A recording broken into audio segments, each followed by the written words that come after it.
Hi, welcome back guys. This is your friend, the MHA What If with another fanfiction. This is the first part of What If Deku's Heart Grew Thorns. All credits for this video go to their respective authors, so please support the real author. Check out the link in the description for more details. Please give this video a like and subscribe to the channel if you want more videos like this. Now let's get into the fanfic. Izuku was getting more and more excited the closer it got to his 4th birthday. He couldn't wait to get his quirk. He was going to be a big strong hero just like All Might. It was 3 days until his birthday and he was almost vibrating with excitement and anticipation. He was sitting at the dinner table eating his favorite meal Kacchan. I bet I'm going to get a really cool quirk just like yours, Mom, Izuku chirps. Or even one like Dad, he could breathe fire, right? Or it could be a mix of both and I could have a precanic fire ability. Where I can like move or control fire. Like Endeavor but cooler or something more like dash dot. Izuku breath, Mom cuts him off. Izuku takes a deep exaggerated breath making Mom laugh. Maybe I could even get a cool quirk like Kacchan. That would be even better because Kacchan is so cool, almost cooler than All Might, Izuku continues. Mom laughs, even cooler than All Might? Izuku frantically nods his head. Remember to eat, Mom reminds Izuku. Izuku grabs his chopsticks and starts to shove his food into his mouth. Mom just shakes her head and continues to eat her meal at a slower pace. Izuku, after inhaling his food, quickly grabbed his bowl and put it in the sink. Can you play the All Might video for me, Mom? Please, he begs his mom. She smiles down at him and shakes her head amused. Sure, sweetheart, just give me a second, she says softly. Izuku races into his room and sits at the desk waiting for Mom to put the video on. Did you brush your teeth, Zu? Mom calls from the kitchen. Izuku then stands and rushes into the bathroom and quickly brushes his teeth. He sets his toothbrush down and sneezes. He looks down at the sink and sees daisy petals. That's odd, he mumbles to himself. When did we get daisies? He looks around for the daisies but doesn't find any. He shakes his head and more petals fall. He blinks a couple of times then looks up at the mirror. He almost screams, almost. There are a bunch of daisies sitting in his hair. They weren't there before he came into the bathroom and his mom didn't put them in there. Is this his quirk? He reached up and grabbed one of the daisies and pulled. It pulled off like pulling out a hair strand, just not painful. He blinked a couple times looking at the daisy. It came from his head. He felt the pull. This quirk? His mom came into the bathroom probably wondering what was going on. She gasps and rushes over to him, pulling him into a hug, tears trailing down her face. He realizes tears are falling down his face as well and his mouth is pulled into a giant grin. You got your quirk? Mom exclaims. Izuku nods his head. Mom pushes him back and looks over his hair and looks at the daisy in his hand. I wonder what it is? Mom asks quietly. Not sure, Izuku tells her. That's fine, we can figure it out. I'll get you an appointment with a quirk counselor for this weekend, okay? She asks. Izuku only nods his head looking at the flower in his hand. It was really pretty. Like really pretty. He watched as the daisy wilted and slowly disappeared into a fine dust in his hand. Why did that happen? How long did they last? Did they last longer if he kept them on his head? He starts muttering and going to his room to find something to write his notes down in. Kacchan! Kacchan! Look! Izuku exclaims, running over to him holding a pink rose in his hands during recess. Huh, Kacchan says looking over at him. What? You got a flower, what's so special about it?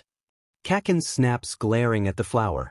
Kacchan already got his quirk and it was so cool he could blow stuff up with his sweat. It's my quirk! Izuku chirps. Kacchan scowls and rips the rose from his hands and examines it. Izuku fidgets nervously. It was his first time making a flower in his hands instead of his hair and he was really proud of it. Kacchan scoffs and blows the flower up. Izuku freezes watching the burnt petals fall to the ground. Izuku blinks dumbly at the hand Kacchan used to blow the flower up. Kacchan scoffs again. That's such a dumb quirk. You're never going to get anywhere with that quirk. Kacchan jeers then shoves Izuku onto the ground. Izuku, coming out of his shock, managing to catch himself but not without scraping his hands. Tears well in his eyes as the other kids around them start laughing at him. Izuku sniffs and wipes his nose on his arm. That was mean, Kacchan, Izuku mumbles. Kacchan barks out a laugh. He gets up in Kacchan's face and growls, "You would be better quirkless than have that dumb quirk." Izuku just blinks at him for a minute. He goes to stand up but Kacchan just pushes him down again. The other kids just watched and laughed. The tears in his eyes finally spilled over. "I think you need a different name. How about Deku?" Kacchan announces. "Like a dumb loser like. Right, Deku?" Kacchan asks, causing more tears to spill down his face. Izuku sniffs then manages to get up without being pushed and runs towards a tree far away and sits behind it. He tucks his knees and curls into himself. He quietly sobs into his knees, just waiting for the bell to ring to be able to go back inside. He takes deep breaths and manages to stop his sobs but not the tears. He frantically wipes at his face trying to clear the tears. "So, Izuku, have you made any progress with your quirk?" Mom asks at dinner 2 weeks from the Kacchan incident. Izuku just shrugs his shoulders and pushes his food around. "You doing okay, sweetie?"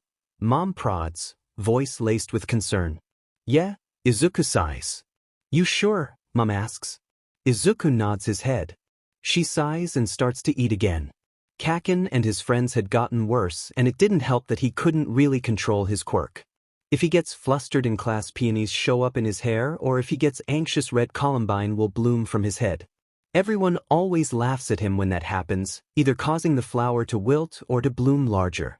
He sighs and takes a bite of his dinner. He felt a little sick after Kacchan had punched him today. Thankfully it was his shoulder and not anywhere that the bruise would actually show up. He managed to swallow down his bite and then pushes his food away. Mom looks at him concerned. "Can I be excused?" Izuku asks. "Sure, Zu," Mom tells him quietly. Izuku stands and walks into his room. He face plants onto his bed and the tears he was holding back flow down his face. It was so dumb. Kacchan was dumb. Maybe it would have been better if he didn't have a quirk at all. The quirk doctor said that the flowers most likely tie to my mood, which didn't make sense because flowers didn't have moods. He was going to look into it, but with all of Kacchan and his lackey's words made him not want to. No. He was not going to let them get to him. He was going to become a hero and no one was going to stop him. He just had to work a little harder than everyone else. First he would start studying his quirk. Then he would start working out, maybe not a lot right now, but at least going on walks and stuff. Violets bloom in his hair. Izuku smiles, then grabs out his notebook to start planning. "I don't know why you think we are still friends." "It's kind of sad that you do, Deku," Kacchan spits. "Even if I did want to be friends with a pathetic waste of space like you, which I don't, you wouldn't even be worth my time," Kacchan says matter-of-factly. Izuku glares at him, then gets an idea. He grows a single white rose and hands it to Kacchan with a smile on his face. Kacchan snatches it from his hand and glares at it. "What's this supposed to mean?" Kacchan snaps. Izuku just smiles and starts walking home. Not like he was going to follow him. Okay, maybe Kacchan might follow him, but he was pretty sure he wouldn't. He really hoped he wouldn't. Izuku manages to make it home unscathed. He steps in through the door and takes his shoes off. He walks into his room and sets his backpack on the ground. He walks over to his desk and pulls out his notebook on his quirk. He then went over to his laptop to start researching more flower meanings. He started to list them in his book. Izuku was happy minding his own business, just waiting for class to end when the teacher had to bring up high school. The teacher also just had to mention that he was going to UA. In front of everyone. Including Kacchan. The whole class starts laughing at him for even thinking of going to UA. This is why he hates middle schoolers. I mean, he is a middle schooler, but at least adults don't laugh in his face. Maybe after talking to him, but not in front of him. The teacher quiets the class down and finishes talking, and then the bell rings. Izuku scrambles to get his stuff in his bag before Kacchan or any of his lackeys can take his stuff. Kacchan still manages to grab one of his hero analysis books. Great. Just great. This day just couldn't get worse. "What's this?" "One of your stalker notebooks?" Kacchan asks. "I'm not a stalker," Izuku mumbles half-heartedly. Kacchan just rolls his eyes. "You really think that you can be a hero with that shitty quirk of yours? Do you not have a brain?" Kacchan snaps. Izuku just sighs, "Can you give me my book back?" Kacchan and his lackeys laugh at him, then Kacchan sets off his quirk, scorching the book, and throws it out the window. Izuku looks sadly out the window. That took him a long time to do. Hopefully it was still salvageable. Kacchan then shoves him into a wall. Izuku almost trips over his own feet but manages to stay standing. He could get away from this. He's been training in different fight styles since he was 6, but he learned the hard way that made things worse. If you really want to become a hero, why don't you hope for a better quirk in your next life and take a swan dive off the roof? Kacchan laughs. Izuku glares at him. Maybe Kacchan should take his own advice. Wait, no. Do not fall to his level, Izuku. Kacchan gives him one final push and leaves with his lackeys. Izuku takes a couple deep breaths, then walks out of the school to go look for his notebook. He finds it in the koi pond and takes it out and shakes it a little. The writing was a little smudged, but it should be okay. He gently sets it in his bag. Kacchan just had to be that way, didn't he? Was such an a-hole. A dickbag. Gee, insulting him in his head is just as bad as insulting him to his face, but he kind of deserves to be called names. Okay, well, Noon deserved to be called names, but, ugh, it was just so frustrating. Izuku is suddenly pulled out of his thoughts from what sound like sludge. He turns and just barely dodges a villain made of slime, sludge. Okay, wait, stop thinking and dodge, and the slime is now covering him. This is what he gets for thinking too much. He shuts his mouth tightly and tries to keep the sludge from getting into his lungs, but he has to breath eventually. His body's need to breath overcomes his logic, and he opens his mouth to breath only to get a mouth full of sludge. Stop struggling. It'll be over quicker, the villain tells him. That only makes Izuku struggle more. As the world starts to go black and fuzzy, he hays a loud voice. He slams into the wall and everything goes black. He comes to someone tapping on his cheek. He opens his eyes and blinks away the blur in his vision and see All Might in front of him. He jolts up, then groans as pain throbs in his head. He puts a hand to his head, then suddenly focuses as he realizes All Might is saying something. "Oh, to go now," All Might says. "Wait!" Izuku exclaims, quickly grabbing his bag and throwing it over his shoulder. All Might must not have heard him as he gets ready to go. Now, Izuku can admit what he does next is stupid. He clings onto All Might's leg. Halfway through the sky, All Might looks at him and tells him to let go. Oh wow, he should definitely let go. It's not like he will plummet to his death if he lets go. No, not at all. Oh, you are right, All Might says suddenly, causing Izuku's heart to drop. He hadn't realized he was saying those things out loud. Well, sheet. They land on a rough and Izuku stumbles away. Sorry about, clinging to your leg, and for what I said, I didn't realize I said those things out loud, Izuku tells him sheepishly. It is quite all right, young man. Now I really must be going, All Might says. Wait, I just need to ask you a question. Could I still become a hero even with a non-combative quirk? Izuku finally asks the question he has been dying to ask. He hears a steaming sound and looks up to see All Might in a cloud of smoke. What? He mumbles. All Might sighs, then goes on to explain why he looks the way he does. Izuku just stands there dumbfounded. So to answer your question, no, I don't think you can be a hero with a non-combative quirk, All Might tells him and leaves him on the roof. Izuku stands there for who knows how long, staring at where the hero was. His idol, the person he looked up to for so long, just told him he couldn't be a hero. It didn't matter if he pushed himself to the limits. Knew how to fight, even against people with quirks, thanks to his analysis. He just didn't cut it out to be a hero. No. He was not going to give up, he was going to keep going, keep trying, even if it was the last thing he did. This society could rip his dream of becoming a hero from his cold, dead hands. Okay, maybe that was a little dramatic, but he was not giving up. He had to do this and All Might. You have All Might. All Might might be the #1 hero, but he was also the #1 douchebag. Okay, maybe he wasn't that, he would have to fight Kacchan for that title, and he never loses, even at being the worst. Izuku snorts at that thought. He was going to get into UA and he was going to get into the hero course. He might have to work harder than everyone and go the long way, but no matter what, he was going to do it. This was his dream, and he was going to chase it until his wings melted in the heat of the sun like Icarus.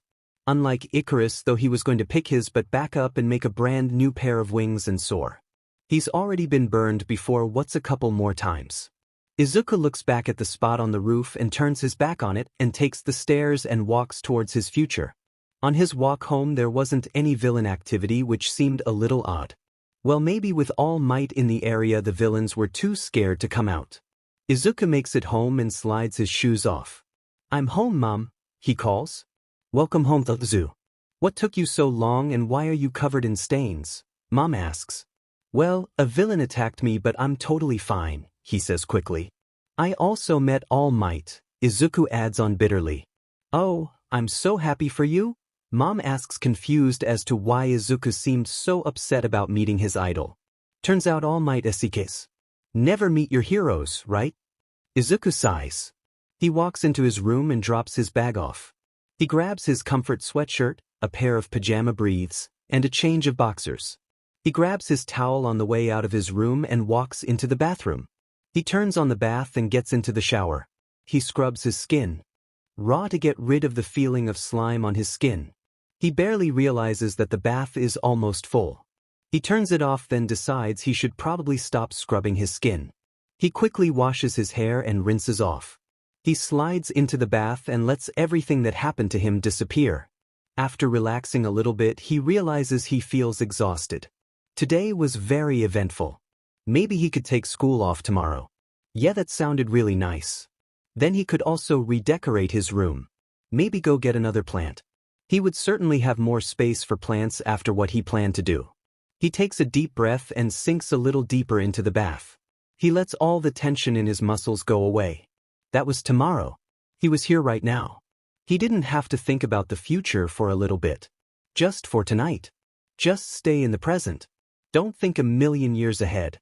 The future really was unpredictable. It seemed even people with quirks that could predict the future really couldn't. It was too complicated. Too many paths. Him just bumping into someone on the sidewalk could change everything. That could be the breaking point for that person, or they could pickpocket him, they could even stab him. Quirks that predicted the future often just picked one of the many possibilities, not the thousands that there were. Even if it could, there wouldn't be time to study all of them. Stop, think Izuku, just relax. Maybe he could drink some lavender tea. He thinks they have some dried lavender still left from the garden. Or he could even pick it fresh. Yeah, that sounded nice. The water gets cold, so Izuku steps out and dries off with his towel and gets dressed. His comfort sweatshirt definitely helped make him feel better. Feel more grounded into the moment. He steps out and gets hit with the smell of Kacchan. His stomach growls and Izuku decides that it was probably a good idea to eat dinner. He walks into the kitchen and sees Mom setting the table. "Do you need any help?" he asks tentatively, pulling his sleeves over his hands. "No, it's all right, Zu. Just sit down, the Kacchan is ready," Mom says. He nods and takes his seat. Dinner goes pretty uneventfully. Mom talks about her day and doesn't ask about Izuku's. She understands he needs a little bit of time to relax and rest emotionally. "Can I not go to school tomorrow? Just take a break day?" Izuku asks as he cleans up his place. "Sure. How about we go plant shopping or something?" Mom asks hopefully. "Yeah," Izuku agrees. "Also, I was thinking, and you don't have to agree, but going to the cat cafe really helps me, and I was wondering if we could, maybe, potentially, get a cat," Izuku mumbles. Mom blinks a couple times and thinks it over. "If you think it would really help, but you would be responsible for it," Mom tells him hesitantly. Izuku looks over at her with stars in his eyes. "Really?" he whispers. Mom smiles at him and nods. Izuku beams and finishes washing his dishes. He goes into his room and quickly does research on what you would need for a cat. After finishing, he stands up and stretches, his shoulders popping. He sighs contentedly and walks over to his bed and flops face first into it. He closes his eyes and falls asleep in seconds. He wakes up the next morning and sighs. He had a lot of work to get to. First the room, though. He looks around and frowns. Everything was All Might. Why had he thought this was a good idea? Why did his mom let him do this? He sighs again. He felt like that is going to be a recurring thing today. He walks out of his room and asks his mom where the boxes are. She tells him where, and he grabs 3, hoping that that was enough. He starts with the posters first and takes them all down, leaving his walls bare. It was a little odd seeing it like that after it being covered in posters since he was 3. He then set to work cleaning up all of the action figures. He kept up some hero stuff, none of All Might. He still loved heroes and All Might was great, but he also tried to destroy his hope so he can SCK it. Izuku sighs. He really needed to stop being around Kacchan so much. When his room was devoid of All Might stuff, it looked bare. Especially without him having a comforter anymore. It seemed better though. More Izuku and less All Might. He pushes the boxes out of his room, then gets dressed. Izuku, how about we go to your favorite cafe for breakfast, then go shopping for plants and whatever else you need? Mom asked, and Izuku nodded his head. After getting coffee and some food, they head to the mall. They get him a new dark gray comforter. He gets some picture frames as well. He will have to figure out what to put in them later. He also gets a cork board for God knows what and some fairy lights. He gets a small succulent as well. They also go to a pet store and get the necessities for their soon-to-be kitty companion. Izuku was honestly so excited. He loved going to go to the cat cafe, especially after a rough day of dealing with bullies. They head back to the apartment to drop off their stuff before heading to the shelter. Izuku didn't want to buy some purebred cat but one that came from a shelter and needed to be adopted. They make it to the shelter and his mom explains to the lady at the front why they're there. The lady leads them to where the cats are. Izuku's face immediately lights up. They had all the cats in a room. A soft smile finds its way onto Mom's face. Seeing her son so happy. It seemed so long since he was so genuinely happy. Izuku goes and sits down in the middle of the room and most of the cats come flocking over to see the new person. His mom walks over and sits next to him. See any you particularly like? Mom asks. Not yet. Well, it doesn't really matter to me which one we get, he tells her. One of the cats flops into his lap. I can sense a butt, his mom tells him quietly. But I really like the one that's in my lap right now, he says, petting said cat.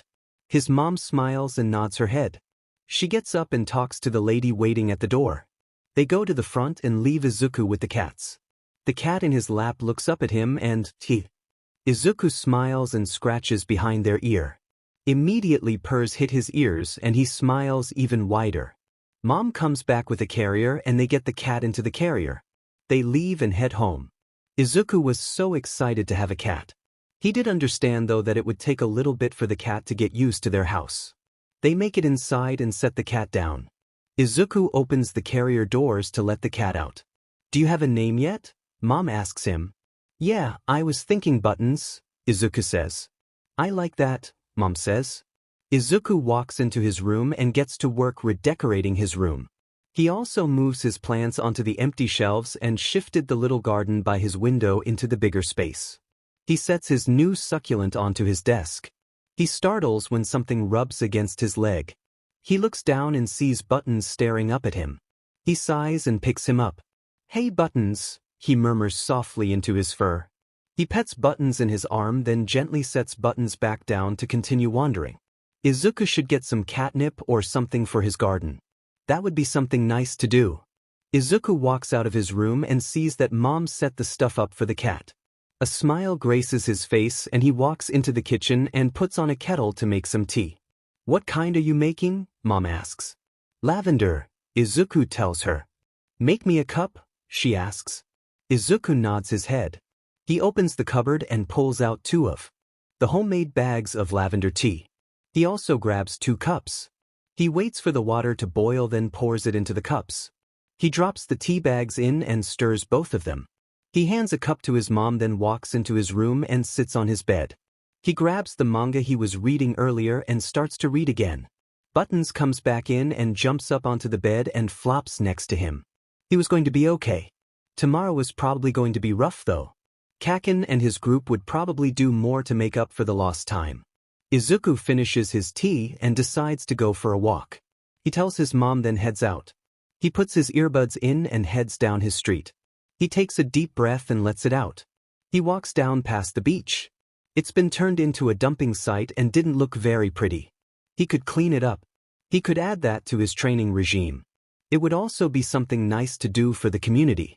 His mom would have to rent a truck or something to take the trash away though. He'll ask her later. He should probably also start studying for the UA entrance exam. Maybe even look and see what the physical exam will be. It'll probably be something that is totally skewed to people with big flashy quirks. Just like everything else in society. Izuku sighs and turns around to head back home. Robots. It was FING robots. What was he supposed to do against robots? This was a bunch of bullshit. At least he still had a chance at transferring into the hero course if he did good at the sports festival. Why did the universe have to hate him so much? He just wanted to live his life and do what he wanted with it. Izuku flops backwards down onto his bed. Well, there goes the physical exam. Robots are just so dumb. It was totally irrational too. Like there were so many people with great potential but they required other people or were more for rescues. Rescue heroes were a thing. Why did UA have to be so irrational? Hey mom, Izuku calls. Yeah Zu, mom calls back. I'm going for another walk. I just need to clear my head, Izuku tells her. Alright, don't be out too late, mom tells him. Izuku gets out of bed and leaves the apartment. He heads to where All Might had first crushed his dreams. Like stepping on a dandelion. Izuku was just a weed to everyone else. Something appealing and unique, but society tells you are terrible and ugly. Everyone was just like a bunch of flowers, all appealing and unique in their own ways, even the weeds. Ugh, he needs to stop getting so philosophical. Izuku sighs and climbs the stairs to the roof of the building. He gets to the roof and walks over to the edge and looks out across the city. It was a pretty view to see all the lights of the city at night. Izuku makes a flower in his palm. It ends up being a yellow chrysanthemum, slighted love. Izuku scoffs. A tear slides down his face, the first since the incident. Izuku takes out a lighter as more tears join the first. He lights the flower on fire and drops it on the ground where All Might had stood. Him and his stupid words. Spite is always a good motivator. Izuku scoffs again. He turns and walks back down the stairs of the building, wiping tears off his face. Unknown to him, a certain hero was watching him to make sure he wouldn't jump. Izuku stands looking at the beach covered in trash. This was going to be rough. Yes, he had quite a bit of muscle. Yes, he was also trained in different fighting techniques. He is not trained in the proper way to clean up a beach. He would ask for help from some friends like mom suggested, but the only friend, no, Kacchan is not his friend, not anymore. Izuku sighs and puts some gloves on. He starts to work taking smaller pieces of trash at first and trying to figure out how the piles are standing up so as to not upset it. He didn't want to die from being smashed by an old fridge. That would just be something else for Kacchan to make fun of him for. He had also made out a plan for how he would get rid of all the trash. He planned on getting rid of all of it by the UA entrance exam. It was nice though because even if he didn't finish cleaning the beach by the exam, he could still just keep cleaning. Izuku drinks the rest of his coffee and continues his work. The beach was actually looking better with only 2 months of work. He's also put on more muscle. To be able to keep working, he's steered clear of Kacchan and his lackeys. He didn't need to try and work out with bruises, cuts, and burns. That would just be counterproductive. Izuku goes and grabs a fridge trying to pull it to the truck. Need some help? A tired voice asks, startling him. Alright, new thing to work on, spatial awareness. He needed to be able to tell if people are around him. Wait, he needed to answer the guy. He looks over at the guy and he has a black jumpsuit on with a large gray scarf. He seemed familiar but he wasn't sure how. Sure, Izuku says cautiously. The guy walks over to the other side of the fridge and helps him pull it onto the truck. Izuku stretches his shoulders out after that. His shoulders and back pop. I've been watching you, the man suddenly says, almost causing Izuku to fall over. Not creepy at all, Izuku tells the man. The man snorts. Anyway, I was just wondering why you were cleaning up the beach, he asks him. Izuku shrugs and goes to grab something else from the piles of trash. Something to do. Good way to build up muscle and exercise. It also gives back to the community, Izuku tells him. He walks over to a washing machine and starts to lift to drag it, but the man goes to the other side of it and helps him lift.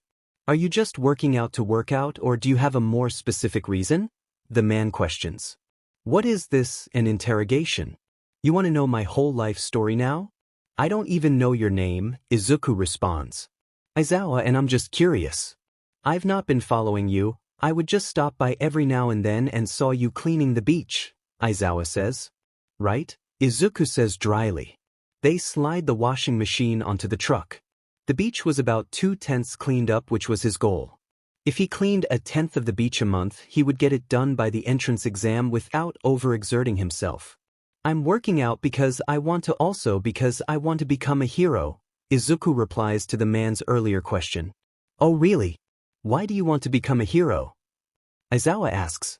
Despite his curiosity, he speaks in the same dry, tired tone. Spite, Izuku answers blandly. Aizawa blinks at him as he walks over and starts to grab more of the trash. Anything other than spite for your reasoning? The man asks cautiously. Well, yes, I've always wanted to save and help people, but spite is slowly becoming my main motivator, Izuku tells him. The man hums as an answer and helps him take more of the bigger things in the trash heap of a beach. Month 5 and the beach was about halfway cleaned. Aizawa would come around every now and then and help him with cleaning the beach. He would also give him some fighting tips if Izuku ever asks. Izuku had figured out why Aizawa seemed so familiar. He was the underground hero Eraserhead. Izuku was nice enough not to mention it because it would probably be bad for his image if some kid could figure out who you are. Izuku also wanted to become an underground hero, so getting tips from the pro was a big help. He had also helped him with his spatial awareness so he could tell when someone was sneaking up on him. He still couldn't tell when Aizawa was though. He would need to learn how to sneak up on someone like that. Maybe Aizawa could teach him. He still wasn't planning on doing the hero exam but general studies. Even though it would be a bit harder to transfer, he could do it. He became exceptionally good at dodging courtesy of Kacchan. Izuku trudges to the beach trying to ignore the ache in his shin from being kicked. He was also pretty sure he had a bruised rib. Probably not broken though. He twists his swollen wrist until he hears it pop back into place. A hiss slides out of his gritted teeth. He was doing so well, and then Kacchan and his lackeys cornered him, and now he was injured. The only reason he was still going to the beach was because he knew Aizawa would be there today. He also needed help popping his broken nose back into place. He could do it himself, but that didn't mean he wanted to. Aizawa was leaning against the truck waiting for him. Izuku walks up to him and Aizawa gapes at the bruise already forming around his eye and on his nose. What happened to you? Aizawa asks him. Izuku just shrugs. Aizawa gives him a look and he shifts on his feet. Could you help me reset my nose for me? I can do it myself, but you know it's always nice to have help, especially with broken noses, you know, and I just dash. Aizawa cuts him off. Sure, kid. Izuku lets out the breath he was holding. He walks over and hops up onto the truck. Aizawa stands in front of him and puts his hands on either side of his nose and pushes it back into place with a loud crack. Izuku grits his teeth until the pain subsides. Izuku pulls a tissue out of his pocket and puts it against his nose to stop the blood. Aizawa is still giving him a look that Izuku is pointedly ignoring. Aizawa sighs, then asks, "Are you actually planning on cleaning up any of the beach today?" "No, I only came down here because I knew you would be here today," Izuku explains. Aizawa sighs again. "You could have just not shown up and I probably would have guessed you were sick or something," Aizawa says. Izuku scrunches his face up, then winces. "I would have felt bad making you wait for something that wasn't going to happen," Izuku tells him. "Problem child," Aizawa sighs. "Hobo man," Izuku retorts to that. Aizawa gives him another look, but Izuku doesn't back down. Aizawa rolls his eyes. "How about I take you to a cafe or something instead and we have a chat?" Aizawa asks. "This is a trap, but free coffee and food. Fall for the trap and tell him what happened and get free food, or not fall for the trap and not tell him what happened but not get any free food." Izuku sighs. There is only one choice. "Sure," Izuku says, slumping slightly. Aizawa gives him this creepy smile. Izuku slumps further into himself. This was a mistake. Izuku hops down onto the ground and follows Aizawa as he leaves. They meet up with Aizawa's husband Yamada at the cafe, who gives him a giant smile and a thumbs up. Izuku just glares and retracts into himself. Why did he agree to this again? It was a shitty day and now he was going to get interrogated by 2 adults. Wonderful. Yamada takes him to a booth while Aizawa orders them some coffee. Izuku sighs and looks out the window.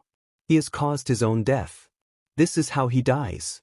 Before he even has his first kiss. I mean, he's had some crushes before. Like Kacchan and All Might. Ugh, it's so embarrassing that his childhood crush was technically All Might. Why did he hate himself so?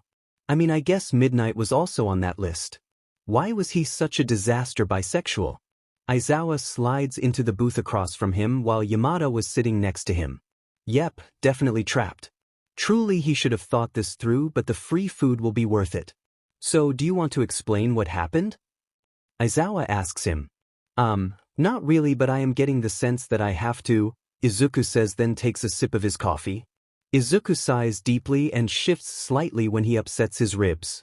Well, the short and simple answer is that I was cornered by 4 people and beat up. Long answer is, I don't want to explain, Izuku explains. Do you not know how to fight? Aizawa asks him, brows furrowing. Oh no, I know how to fight. I'm trained in about 10 different styles and normally fight in a blend of them. It's just if I fight back it just makes it worse the next day, Izuku replies. Wait, this happened at school? Yamada asks, eyebrows shooting up into his hairline. Yeah, Izuku says, confused. How often does this happen? Aizawa asks, waving his hand at all of Izuku. It used to every day until I figured out how to avoid the people bullying me, Izuku tells him. The school doesn't do anything? Yamada asks. No, Izuku says, getting more confused. Was it not normal for the school to go against one kid? Was his situation different? Did adults actually step in and stop bullying? God, this is so confusing. Izuku drinks the rest of his coffee, then checks the time on his phone. I gotta go or else my mom will be worried, Izuku tells them, and Yamada slides out of the way to let him out. Izuku ignores the pain flaring up in his ribs and shin and jogs home. Why did Kacchan have to be so mean? Why was his school the way it was? God, why was everything so confusing yet so simple? He had 2 weeks until the entrance exam. All he had to do on the beach now was a couple of old furniture. It was a minuscule pile compared to what it was before. There was probably a bunch of nails that he couldn't find, but that was okay. He wasn't going to scour every inch of the beach. Izuku sighs and gets to work pulling the last things onto the truck and looks out at the beach and smiles. It was clean again and you could see the coastline. It was so pretty. It would be nice to come down here and relax. Izuku takes a deep breath and smells the salt of the ocean. Yeah, this was really nice. Now he just had to get into UA and then into the hero course. He just had to believe in himself and set a plan and follow it. He could do it. He had to. Izuku messes with his sleeves as he walks into UA. It was really weird to actually be going into the building. Yeah, he wasn't actually going to the school yet, but it was still surreal to even go into the building. Yes, he did originally choose to go here because of All Might and he would have chosen a different school, but it still was the best hero school in Japan. Izuku walks into the building and goes to his appointed test room. He finds a seat next to a guy with lilac hair and large eye bags. Well, he couldn't comment. He also had large bags from staying up late and studying. He was also perpetually exhausted. Izuku thinks about talking to the kid next to him but decides against it and looks down at his hands. He starts to mess with his fingers, moving them around and stuff to pass the time.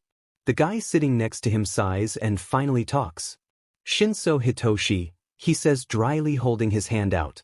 He actually reminded him a lot of Aizawa. Midoriya Izuku, he replies, shaking his hand.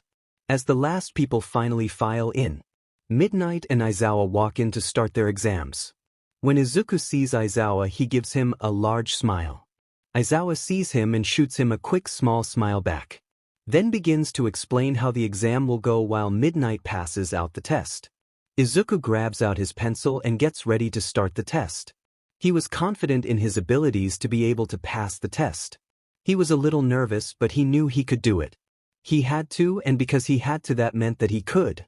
Aizawa finishes explaining the exam and tells everyone to get started.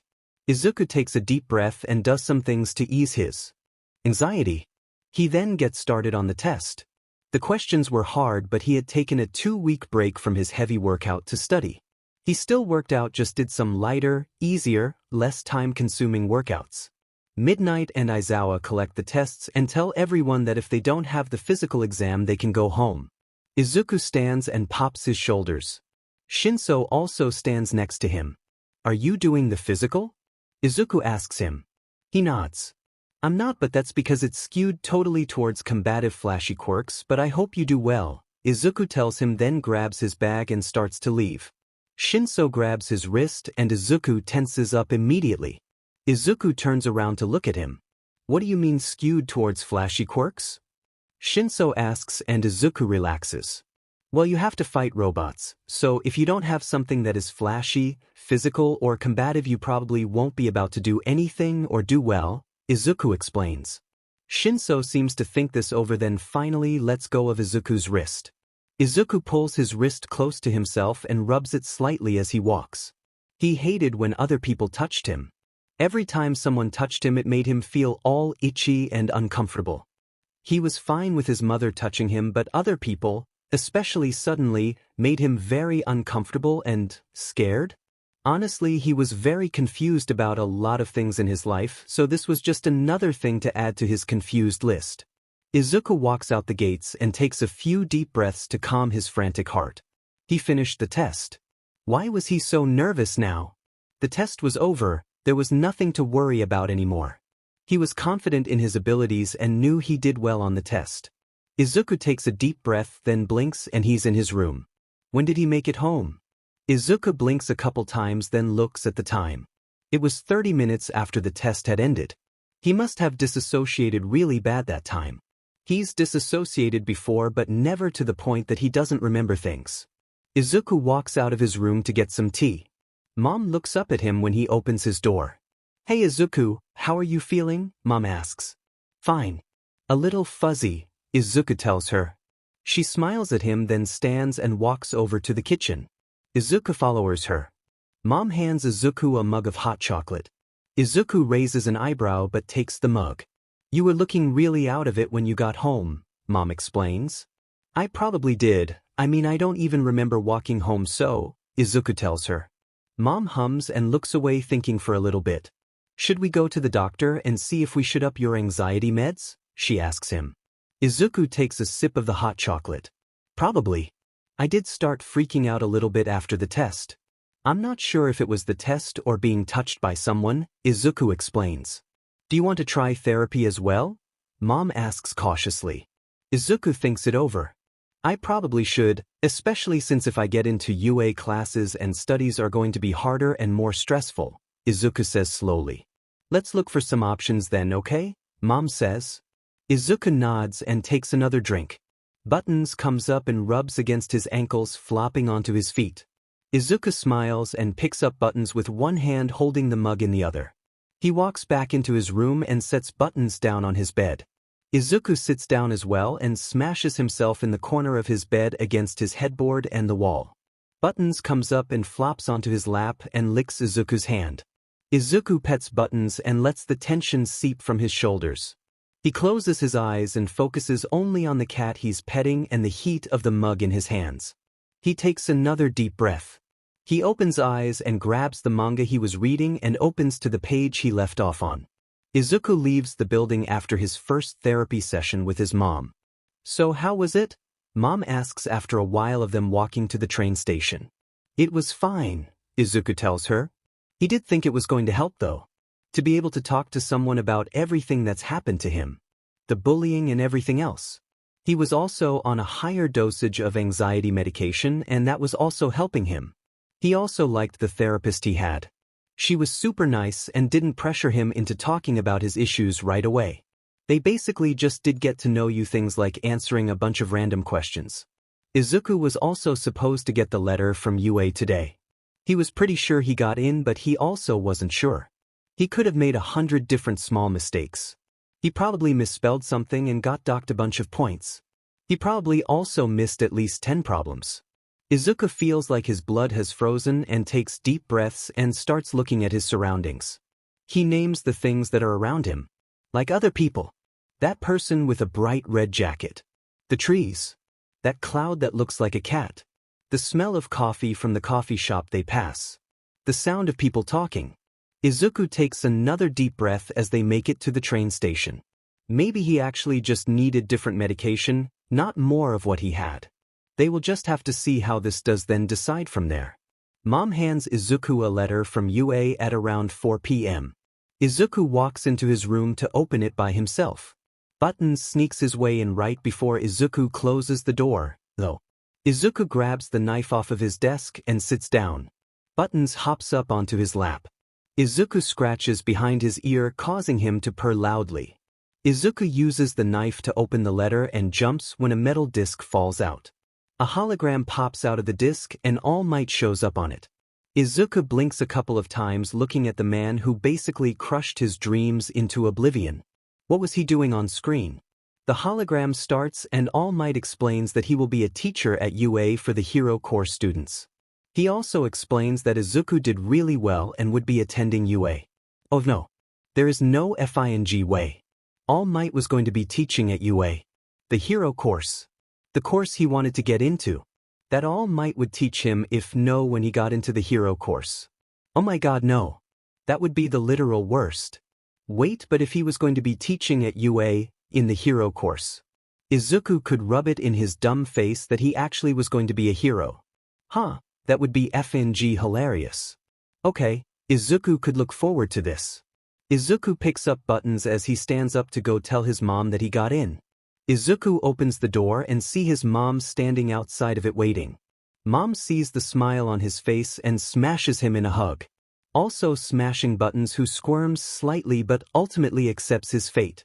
Izuku runs into Shinso at the train station as they both get off.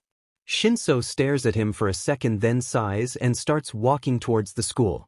Izuku catches up and walks next to him. So, what class are you in? Izuku asks Shinso. General Studies, Class C, Shinso says. Oh same, I'm really excited for class actually. I'm kind of nervous because it's a new school and new people and all that stuff, you know. Izuku trails off when he sees Shinso giving him a weird look. Sorry, I tend to ramble or mumble when talking. Sorry, Izuku apologizes quietly. Shinso gives him an even weird look. Like Izuku is some sort of puzzle to be solved. You were right, you know, Shinso finally says. Izuku blinks a couple of times. About what? He asks. The exam. There were a bunch of robots and it was complete bullshit. How did you even figure it out? Shinso asks. I know, right, it's so dumb, and also you could just look it up. You have to do a little digging, but it's basically just on the school's website, Izuku explains. Shinso nods. They make it to the school and find where their class is and find their seats. Izuku messes with his sleeves as he waits for homeroom to start. A guy wearing makeup walks up to him. Hello, my name is Yamashita Shiro, he introduces. Midoriya Izuku, Izuku tells him. Yamashita smiles brightly at him. Izuku manages a small, nervous smile back and Yamashita beams. So what's your quirk? Yamashita asks. Oh, I can make flowers depending on my emotions. You? Izuku responds. That's so much cooler than mine. I can choose what I smell like. So basically just like putting perfume or cologne on, but I can just naturally do that, Yamashita explains. Izuku's eyes light up.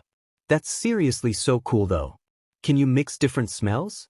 Or only make a certain type of your body smell a certain way? Does it work like sweat or just a smell you exude? Izuku asks quickly. Yamashita laughs slightly and is about to answer when their teacher walks in. He quickly walks over to his seat as Present Mike walks up to the podium to start their class. He explains a couple of things and then says that they have to go to an orientation for the first day of school.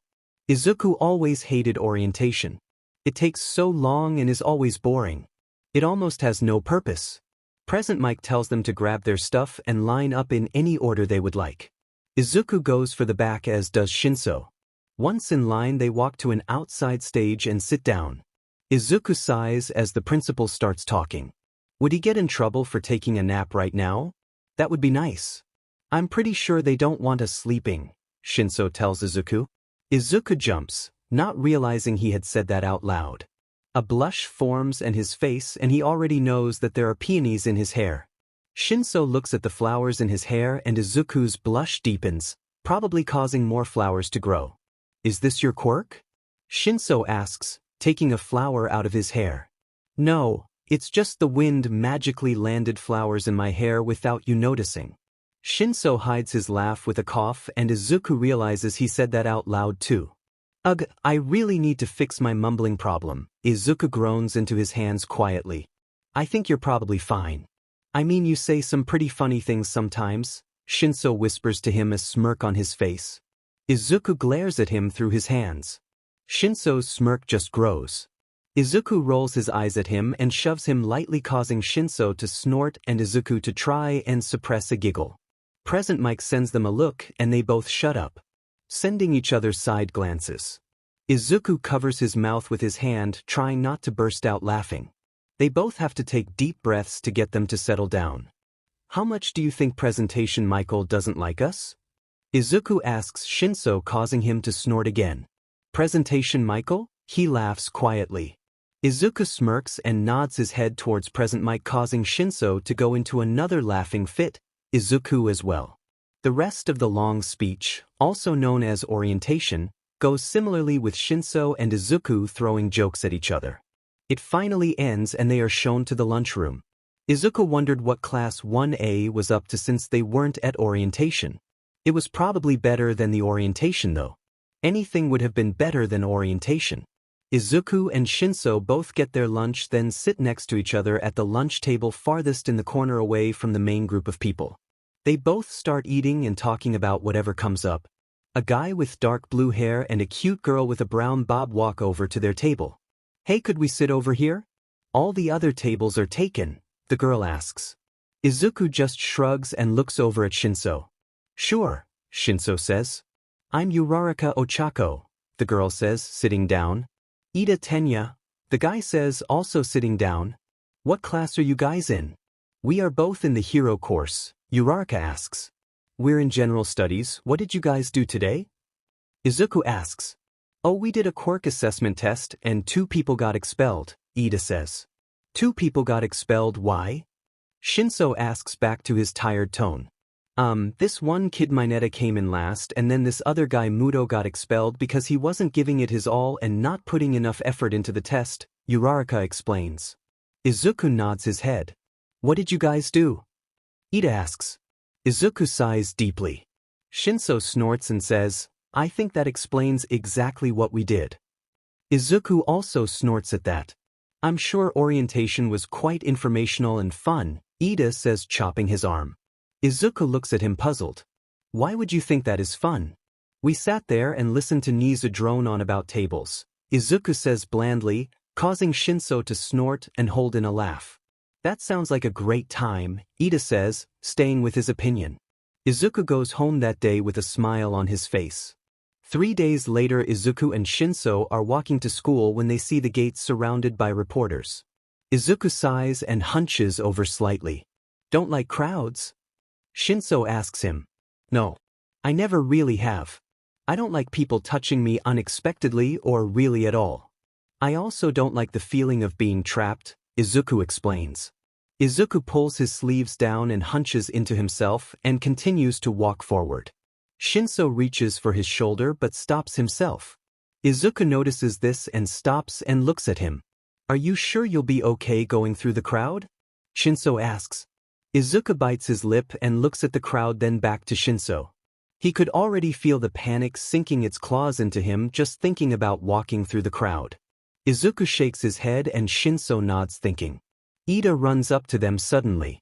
Hurry, we are going to be late. Ida exclaims, chopping his hands, the sudden movement causing Izuku to flinch. Shinso gives him a look at that. Ida then saw the reporters and seemed to get excited. He marched over to go talk to the reporters like a madman. How is Ida so responsible yet so chaotic? Uraraka comes up and suddenly hugs Izuku, causing him to completely lock up. Uraraka releases him, not noticing his discomfort, and starts to drag him towards the reports.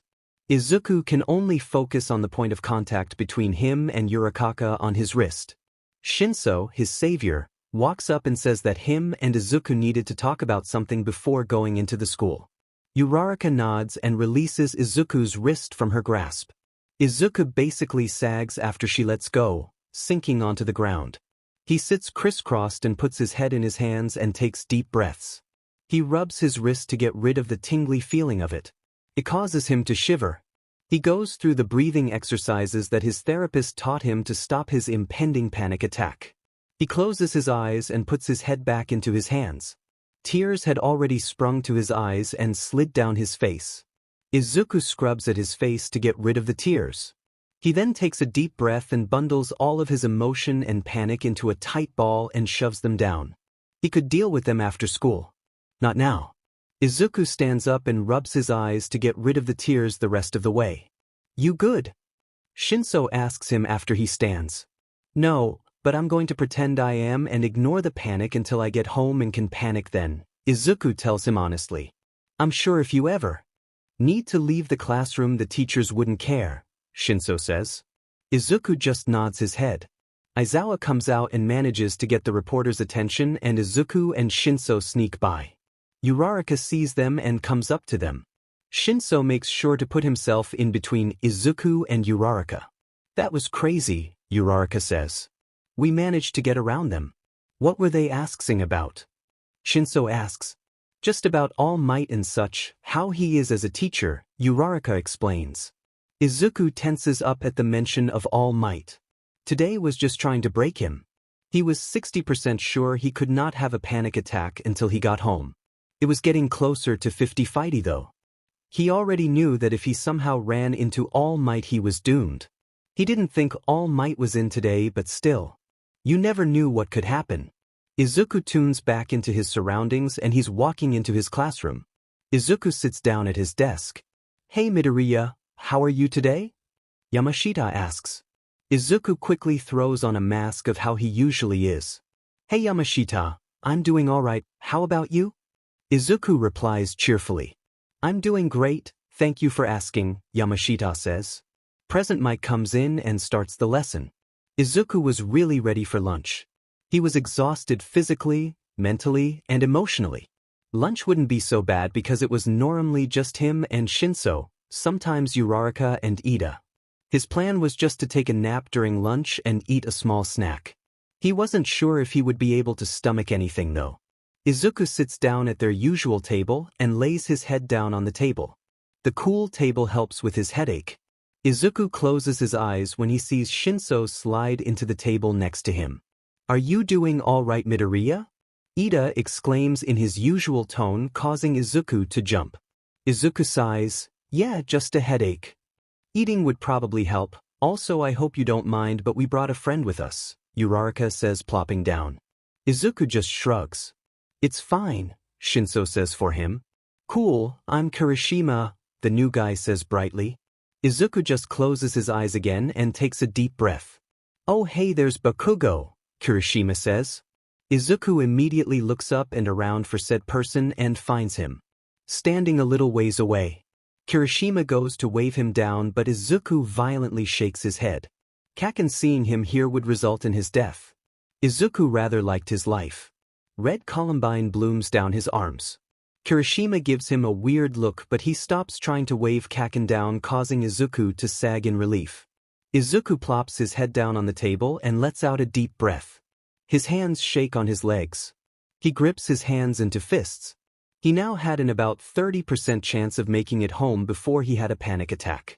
Shinso leans close to him and asks quietly, "You okay?" Izuku shakes his head. If one more thing happened, he was pretty sure that would be it. He would fall into the depths of his panic. Is he good? Kirishima asks suddenly, causing Izuku to flinch. Kirishima winces, obviously seeing his flinch. Izuku sits back up and puts his head in his hands. This day is literally trying to kill me. Also my meds apparently do jack shit, he groans into his hands. Meds? Ida implores. I have severe anxiety so I take meds for it, but they aren't really doing anything, Izuku explains. Quick question, why are you so scared of Bakugo? Kirishima asks. Izuku looks him dead in the eyes and deadpans. He broke my nose, I think one of my arms, and has dislocated my shoulder at least twice. Everyone stares at him and blinks. He did all of that? Uraraka asks suddenly. Izuku just nods his head then sets it back down onto the table. He takes in a deep breath and sighs. Suddenly an alarm sounds and Izuku's whole body seizes up. What's happening? Ida asks an upperclassman running past their table. Someone's broken into the school, the upperclassman yells, while passing by. Everyone at the table jumps up to leave except for Izuku. Uraraka goes to grab his arm to pull him up but Shinso stops her by grabbing her wrist. Uraraka looks at him puzzled. I'll stay with him, Shinso tells her then let's go. He sits down next to Izuku. Izuku is trying to hold back his tears and impending panic. He had like a 10% chance of stopping this panic attack. So yay. Izuku lets out a wheeze. Hey, look at me, Shinso says, drawing his attention to his face. Izuku blinks his eyes and tears start streaming down his face. Izuku starts laughing and wheezing through sobs. Shinso bites his lip then looks back at Izuku. Hey, I can help. I just need you to respond to me verbally, okay? Shinso asks. Izuku shakes his head still wheezing. Oh, okay, he wheezes out. Suddenly his mind blanks out. Calm down, Izuku hears Shinso says and Izuku doesn't get a choice but to comply. Suddenly the blanket covering his mind comes off and Izuku snaps back to his body. Izuku wipes the tears from his face. He looks up at Shinso and he's looking down with his brows knit. Thank you, Izuku tells him shakily. What? Shinso asks, snapping his head up. Thank you for calming me down, Izuku rephrases. You're not mad at me? Shinso asks hesitantly. No, why would I be mad at you? Izuku asks, confused. I used my quirk on you and it's a villain's quirk, Shinso explains. It's not a villain's quirk. It can't be a villain's quirk because you are not a villain and besides do you not see how much good you can do with your quirk? You can calm people down like you just did for me. You can stop hostage situations just by getting someone to talk to you. You can also talk people down from suicide. Your quirk is literally so cool, Izuku rattles off. Shinso blinks at him a couple times and his eyes widen. Did he not realize this before? Oh my god, Shinso whispers breathlessly. The group who was sitting around them come back, along with all of the other people who were at lunch. Izuku scrubs his eyes then leans back into his chair. Shinso is still staring into the void. Are you doing better? Uraraka asks Izuku. He hums and nods his head. What happened? Izuku asks. It was just the reporters, Kirishima explains. Izuku furrows his brows and thinks on that. Shinso leans forward onto the table with his hands on his head. Oh my god, he says again. Izuku snorts and tries to suppress a giggle behind his hand. No, you do not get to laugh. You just broke my brain, Shinso tells him, pointing an accusing finger at him. Izuku bursts out laughing, hiding it behind his hand. He shakes his head. Shinso flips him off with a smile on his face. The other three stare at them as that happens. What happened when we were gone? Ida asks suspiciously. A shocking revelation, Shinso says back to his bored expression. Izuku swivels his head and stares at him. He turns and stares at him back. They blink at each other then burst out laughing. Kirishima nervously laughs with them. Are they okay? Kirishima asks Uraraka. I'm not sure, Uraraka whispers back to him, causing Izuku to wheeze and Shinso to snort. Shinso and Izuku walk to the station together to head home. What do you think the whole reporter thing was about? Izuku asks Shinso. I don't know, probably just some nosy people wanting a story or scandal, Shinso says. Yeah, probably, Izuku says rubbing his arms. He didn't have a good feeling about it at all but it was probably just his anxiety talking. Midoriya added Uraraka, Ida, and Shinso. Uraraka? Oh, what is this? A chat I see? Ida, that is what this is. It's a chat, Uraraka. Uraraka, it's an expression loser. Midoriya, you didn't know what that meant. Ida.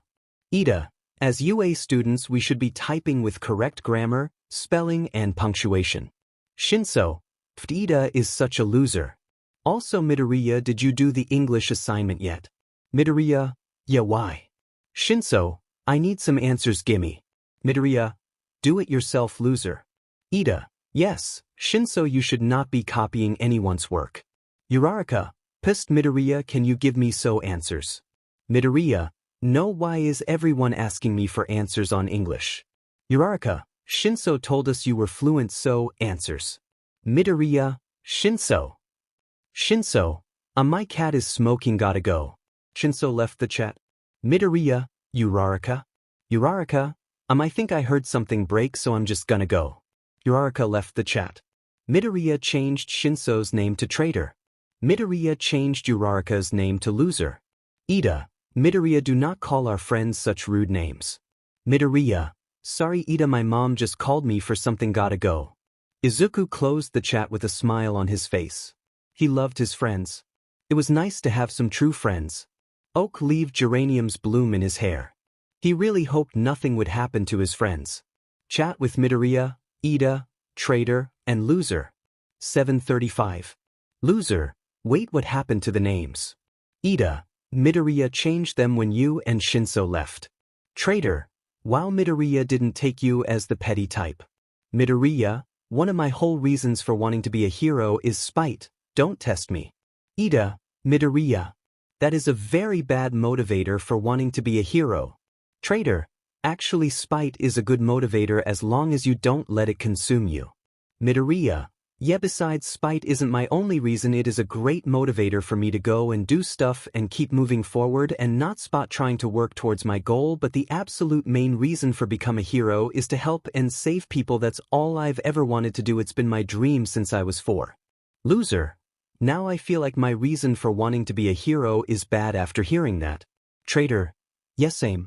Ida, that is a very admirable reason to be a hero. Midoriya. Midoriya, Uraraka, what is your reason for being a hero? Loser, I want to help my parents, they have a construction company but they don't make a ton. I wanted to help with my quirk but they wouldn't let me and wanted me to do my own dream, but I still wanted to help them, so I want to be a hero to help them. I also want to help and save people, but helping my family is really important to me. Midoriya, that's a wonderful reason to be a hero. Ida, yes, I agree with Midoriya on this. That is very admirable. Traitor, my reason is also spite and proving people wrong and of course wanting to save people. Ida, my reason, for anyone wondering, is to follow in my brother's footsteps and be a hero like him. Traitor changed Midoriya's name to Smallbrock. Smallbrock? I'm dyeing my hair now and you are to blame. Loser changed Smallbrock's name to Petty. Petty changed to Loser's name to Bubbles. Bubbles? I like that name. Petty. Traitor, I'm scared. Petty. Bubbles. Traitor changed Traitor's name to Fear. Ida, please keep the names to your actual names. Fear changed Ida's name to Robot. Robot, that is not true at all. What is the purpose of this? If you have not left for school yet, you should now. 8:30. Bubbles, this bus ride is so boring. Petty, you're on a bus. Robot, yes, we are going on a class field trip to a different building on the UA campus. Fear, ugh, I wish I was over there with you guys. Presentation Michael is so boring. Petty, truly. Robot, you should not be texting in class right now. Fear, it's fine. Petty, yeah, it's fine. Bubbles, hey guys, it's Kirishima. Petty, gasp, a wild Kirishima has appeared. Fear, Bubbles, wait, who is everyone in this chat? Petty. Fear. Robot, why are we not telling Kirishima our names when he has asked? Bubbles, so Robot is Ida, got it. Robot, how could you tell when my name in this chat isn't even close to my real name? Bubbles, 1, your hero costume, 2, the way you type gave it away. Petty, yeah, you have a very specific way you talk and type. Robot, what do you mean by that? Fear, the proper grammar and punctuation and just very loud and proper / professional stuck-up way of talking. Robot, I do not talk like I'm stuck up. Bubbles, you kind of do, man. Yeah, Ida, you talk very stuck up.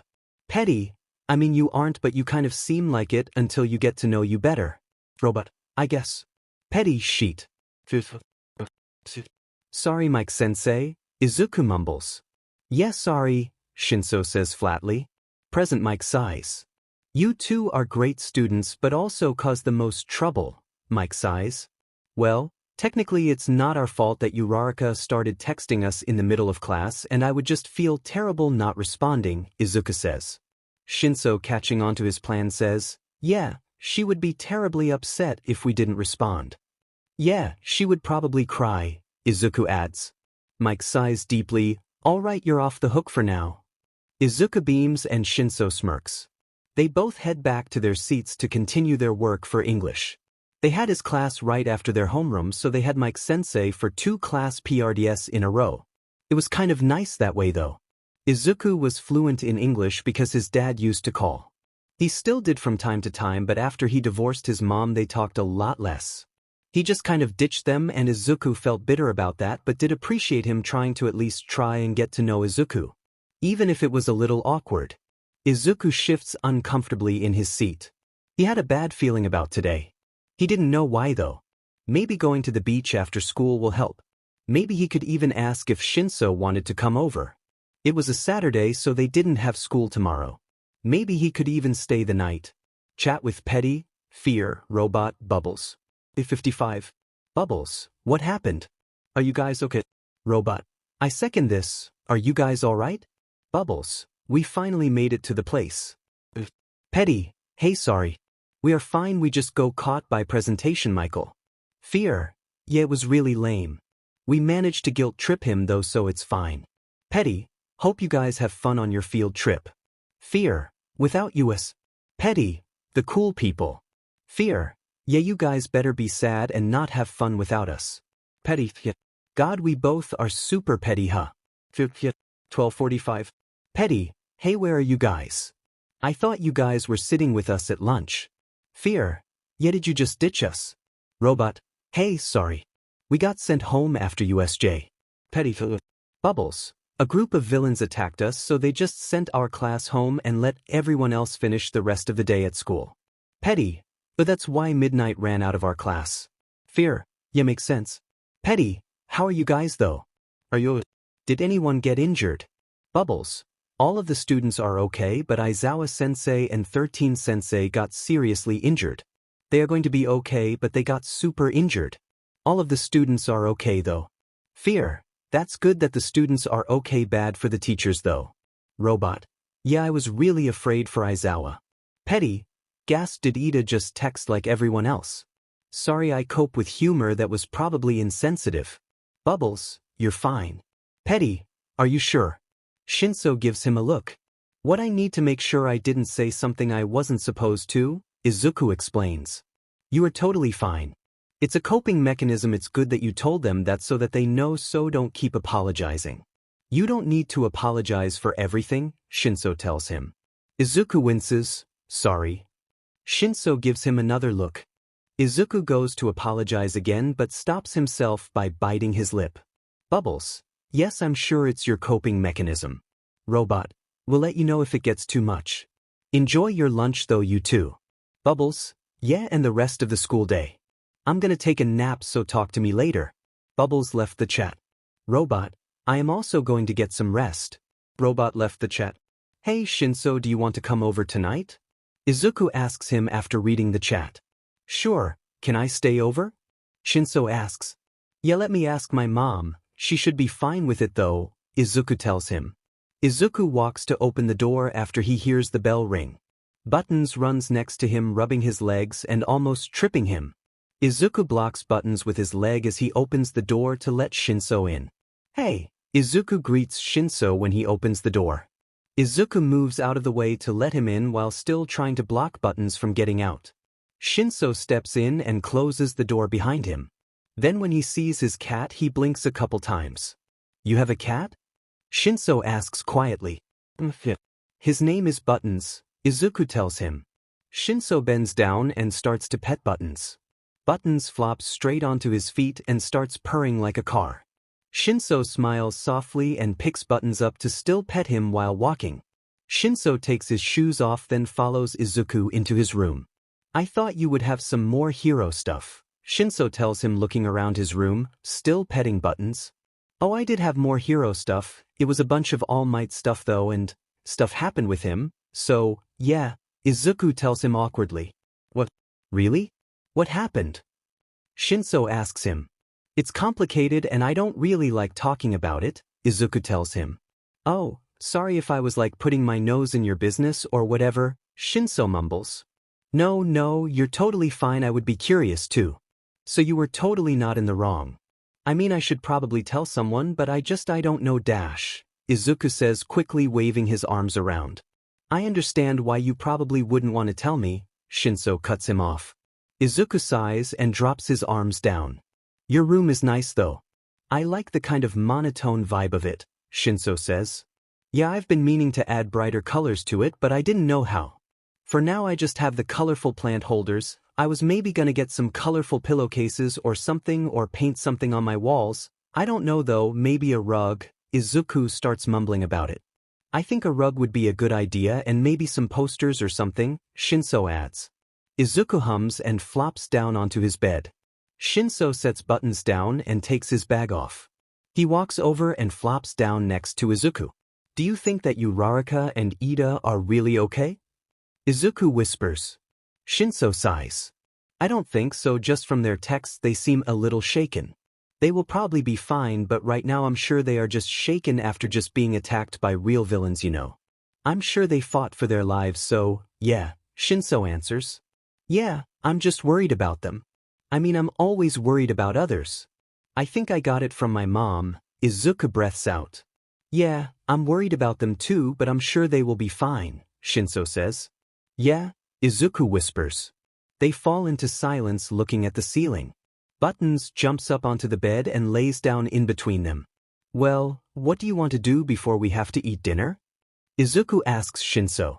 I'm not sure, I've never had a sleepover before, Shinso tells him. The last time I had one I was I think 4 or 5 so I don't think we want to do what I did then, Izuku tells him. They fall back into silence. What else did Bakugo do to you? You don't have to tell me but it kind of felt like you were holding back on the things he did to you, Shinso finally asks, after a few beats of silence. Izuku sighs. He did a lot of things. He broke my arm once and a couple of my ribs. I have some burn scars from him and cut scars from when he tripped me. He also, Izuku trails off. What was that? Shinso asks. Look, you can't tell anyone this, okay? Izuku finally says. Okay, Shinso says, fidgeting with his hands. He told me to kill myself, Izuku says in one breath. Shinso blinks a couple of times. He slowly turns and looks over at Izuku to see him nervously staring at the ceiling. He told you to what? Shinso whisper yells, sitting up. Izuku winces, sitting up as well. I don't think he meant it, and besides it's not like I would have actually done it. I mean I've thought about it but that's not the point, Izuku mumbles. Yeah, but that doesn't excuse what he said, Shinso snaps, causing Izuku to flinch. I know that but he just is going to be a great hero and I don't want to ruin his chances. Besides I think that UA will help mellow him out, Izuku stutters out quickly. Shinso sighs and pinches his nose. You are too forgiving, Midoriya, Shinso says. Izuku winces again and folds into himself. Did he just ruin a good friendship? Was it now going to become like it did with Kacchan? He probably just screwed everything up like he always did. Yeah, just like the useless Deku that he is. I'm sorry for snapping at you, Shinso says softly, snapping Izuku out of his thoughts. Izuku takes a shaky breath in and runs a hand through his hair and pulls out the begonias with it. They were a rich pink-orange color. Izuku continues to monitor his breathing and calm himself down. What is your quirk? Shinso asks him quietly, brow furrowed. I call it blooming emotions. The flowers correspond to an emotion or feeling that I'm feeling. I think it depends on how I interpret the meaning of the flower but I'm still not sure, Izuku explains. What does this flower mean? Shinso asks, pointing to the flowers in Izuku's hands that are wilting and falling to dust. They're begonias, I actually have some in the planter outside my window, Izuku says, pointing to the planter. They mean beware or, dark thoughts. Oh, Shinso says. Well, at least I know 3 of your triggers now. What do the other flowers that I've seen mean? Shinso asks. The red columbine mean anxious or shaking, so they pop up when I'm anxious, obviously, and the peonies mean bashful, so those show up when I'm embarrassed or flustered, Izuku mumbles. A knock at the door startles the both of them and they look over to it. Mom opens the door. Hey, are you two ready for dinner? Izuku hums in agreement and stands up. Shinso follows him a little skittishly. Izuku picks up on it immediately and squints at him but lets it go for now. Izuku and Shinso are flopped on the floor staring at the ceiling again. What are all of those books? Shinso asks suddenly, looking at the bookshelf with his analysis books. Oh, those, Izuku says, sitting up and pulling his second newest notebook out. He passes it over to Shinso. I like to analyze heroes and quirks, Izuku explains. Shinso opens it and flips through it and his eyes widen. This is so much information, Shinso says. Actually, that one is pretty empty as you can see by the blank pages. I still need to go into a full in-depth analysis and fill up those pages so what you're looking at is just like the first draft analysis. So, that's just what I see first and can take away first before actually analyzing it if that makes sense. But yeah, if you would allow it, I would love to analyze your quirk. You can always say no. But I think it would be really cool.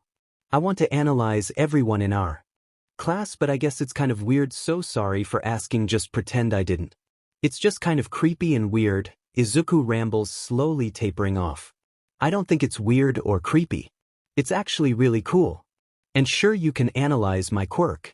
That would probably be very helpful in getting into the hero course. Maybe not right now, but maybe tomorrow, Shinso says. Izuku nods his head. Can I read one of the older ones? Shinso asks. Sure, Izuku says, pulling out a different one and handing it to him. Shinso opens this one and his eyes widen even more than the first book. Holy shit, Shinso whispers. You would do this for my quirk? Shinso asks, looking up at Izuku wide-eyed. Yup, only if you want me to though, of course, Izuku tells him. Shinso just nods and looks back to the notebook. This is amazing, Midoriya. Like what the hell, dude? Why did you hide this amazing talent from me? Shinso exclaims. Izuku blinks a couple of times. Tears form in his eyes and he blinks quickly to try and get them to go away. That means a lot to me that you think it's cool, Izuku tells him, giving him a watery smile. Well, it is, so you better start believing it, Shinso tells him confidently. Sunday comes and goes quickly and then it's Monday morning and time for another day of school. In homeroom, the announcement that the sports festival was coming up in like a week. Half of the class groans at the announcement. Hey, little listeners, it can be a fun time for you guys, Present Mike says. Yeah, let's make it a fun time, a guy named Iwao exclaims. A fun time to die, a guy named Makoto drones. Besides, we can't even compete with a class who went up against real villains. What are we supposed to do against that? Pull up the trauma card. A girl named Shibata asks. Yeah, seriously. The sports festival is just there to make the hero students look good, a girl named Momoka yawns. Besides, what am I supposed to do with my quirk? Make everyone sad after what they went through? A guy named Weno asks. Exactly, the sports festival really is just to make the hero students look good and us look bad. Like, look at this, intensely trained hero students take down a bunch of not trained at all newbies. It's like throwing a child into a ring with a lion and expecting the child to win. Like, yeah, we have PE classes, but those classes don't teach us how to fight. Like, what do the teachers seriously expect us to do? Definitely not win, a girl with a cat quirk named Nakawawa rants. During the talk, Present Mike looked more and more discouraged. Well, I think the teachers, at least me, expect you to try and have fun with it. Yeah, you probably won't win, but you should just enjoy it. They also plan on having some games for a break, so you guys can do that. Present Mike exclaims a lot less enthusiastically than he normally is, but it seemed more real. It seemed more like the Yamada he met at the coffee shop with a broken nose. Present Mike goes back to his normal enthusiastic tone and starts the English lesson. Chat with Petty, Bubbles, Fear, Robot. 10:50. Bubbles. Ugh, Present Mike sensei's class is so boring. Fear. We have Present Mike for homeroom, I'm telling him you said that. Bubbles. Knew he would be so sad I would feel bad. Petty. Then don't say things like that and we won't threaten you. Bubbles. I now know not to cross Midoriya. He's scary. Robot. You should not be on your phones in class, please put them away. Petty. You're on your phone too. Bubbles. Ida looks like he is about to combust right now. Thank you for giving me that sight, Midoriya. Petty, you are very welcome. Fear, stop being so fancy. Petty to Bubbles. Petty, also unlike you losers I actually like present mixed classes. Fear, that's because you're fluent in English. Also Midoriya has been keeping another secret from us. Bubbles, gasp, what is it? Fear, he has a cat. Bubbles, how dare you not tell me? Send me pics now you buttface. Petty, gotta go before I get caught TD. Izuku and Shinso are walking down to class 1's classroom with a buck of other people. Izuku just wanted to see his friends and try his best to avoid Kacchan. Even though he was walking right to his classroom. He was not very smart but that's okay. Hey, can I hold your hand? It'll help ground me, Izuku asks Shinso, bumping his hand against Shinso's. Shinso responds by taking his hand. Izuku relaxes into the touch. He trusted Shinso. He knew he wasn't going to hurt him so it was okay. Izuku feels a tingling in his hand and looks down to his hand holding Shinso's. A yellow carnation is sitting there in between their hands. Izuku blinks a couple times because that wasn't what he was feeling. Disdain, disappointment, rejection. Izuku blinked again, realizing something. He looked up at Shinso and saw disdain clearly on his face looking at the other people in the crowd. Oh my god, Izuku whispered looking back at the flower. What? Shinso asks, snapping out of his thought process to look down at their hands to see the flower. What does it mean? Shinso asks but then the flower wilts and dusts away. Izuku looks back up at Shinso and beams. He just figured something new out about his quirk. That helped his mood tremendously. The door to the classroom is suddenly flung open by Kacchan causing Izuku to flinch. Shinso squeezes his hand reassuring him. Izuku squeezes his hand back. What are you extras doing standing outside our classroom? Kacchan snaps, causing Izuku to instinctually fold into himself. Bakugo, you can't call your fellow classmen extras just because you don't know their names, Ida reprimands Kacchan. Kacchan just rolls his eyes and tries to push past people. Suddenly a kid pushes to the front and pushes Kacchan back. We're just here to look at the competition. You know, see the students who survived an attack by real villains, the kid tells them. A bunch of people around the crowd voice their agreements. Izuku just rolls his eyes. Yeah, he came to see who he would have to beat, but it was better to keep quiet about it and analyze from the sidelines. He would also be able to ask Ida and Uraraka about their classmates and get as much information on them as he could. He brought an extra notebook and everything. Kacchan just scoffs at the comments and shoves past people. He passes Izuku but thankfully doesn't notice him.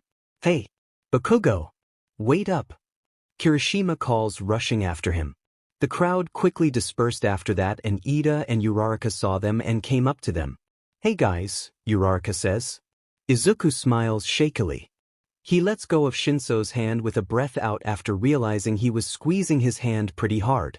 Sorry for squeezing your hand so hard, Izuku tells him as they all start walking to lunch. It's all right. You have a seriously strong grip though. Like it feels like my hand is bruised, Shinso tells him. Izuku winces and mumbles a sorry. I already said you were fine, Shinso says, knocking his head lightly. Izuku rolls his eyes but doesn't say anything more. Izuku pulls out his notebook and pencil to start writing a quick analysis of what his friends could tell him. Hey Uraraka, Ida, what are your classmates' names and quirks? Izuku asks innocently, like he isn't plotting how to beat all of them. Shinso looks over at him weird then understands what he's going to do and he smirks. Ida is about to say something when Uraraka stops him. She looks in between Izuku, Shinso, and the notebook with a calculating look. Send me a picture of your cat then I'll tell you, Uraraka tells Izuku. He sighs but then takes out his phone and sends the first picture he finds of Buttons. It definitely wasn't the last picture he took. Not at all. He had to search long and hard for that picture.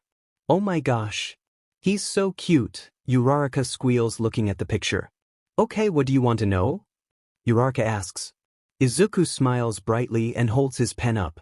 Okay, to start with, give me a name, quirk, and how you would describe them and their personality. Izuku rambles off quickly. Uraraka and Ida blink then Uraraka starts first. Ida says very similar things for the same person. Izuku then quickly rattles off questions about the person's quirk and to have them answer to the best of their knowledge. Uraraka and Ida try to keep up, but they don't know a lot of the answers or never thought about that. Izuku suddenly stops and blinks. He sits up from his hunched form and looks around. What? Shinso asks, looking around as well. Izuku's eyes lock with one gray and a bright turquoise eyes. Izuku's breath catches in his throat. The guy who was looking at Izuku after getting caught looks back at his food. Izuku squints his eyes. Why had he been watching him?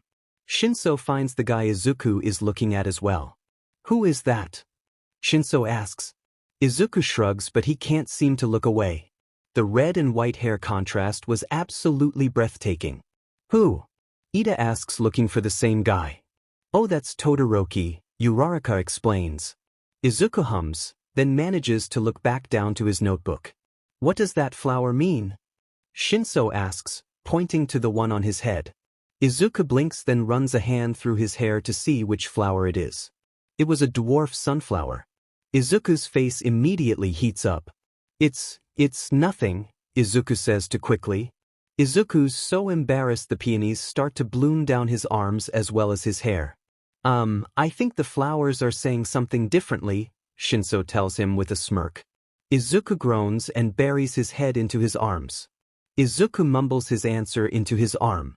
What was that? Ida asks. Yeah, I wasn't able to hear that, Uraraka adds. Nosy people. Well, I said it once and I'm not saying it again, Izuku says with a pout. Well, you don't have to be so dramatic, Uraraka says. Well, you don't have to be so nosy, Izuku says petulantly, turning his face up. Shinso rolls his eyes. The next time I'm at your house I'm looking through all your analysis books just to figure out what that flower meant, Shinso tells him. Do you even know what type of flower it was? Izuku asks, his blush going down along with the flowers. A sunflower, Shinso answers, and Uraraka nods agreeing. You do realize there are at least 70 different types of sunflowers, Izuku tells them. The three at the table all look at him. What? Izuku asks. I thought there was only one sunflower and that was a sunflower, Uraraka says. Well, I mean, the sunflower you are referring to is a common sunflower, but there are also the Maximilian sunflower, perennial sunflower, woodland sunflower, a bunch of different types of helianthus, which is a sunflower's scientific name, by the way, Izuku tells them. Well, now I have no idea what kind of sunflower that was, Shinso says, and Izuku smirks at him. Also, for all you know, that flower could have been a black-eyed Susan flower, Sue. You really don't know what type of flower it was, Izuku tells them. Do you know what type of flower it was? Ida asks. Yeah, of course. Who do you think I am? Izuku asks. Oh, that reminds me, one, I need to finish asking you guys about your classmates, and two, I was wondering, Shinso, if you wanted to train with me for the sports festival. Ida, Uraraka, you could join us, but I thought you would be doing your own along with what training the school provides you, Izuku tells them.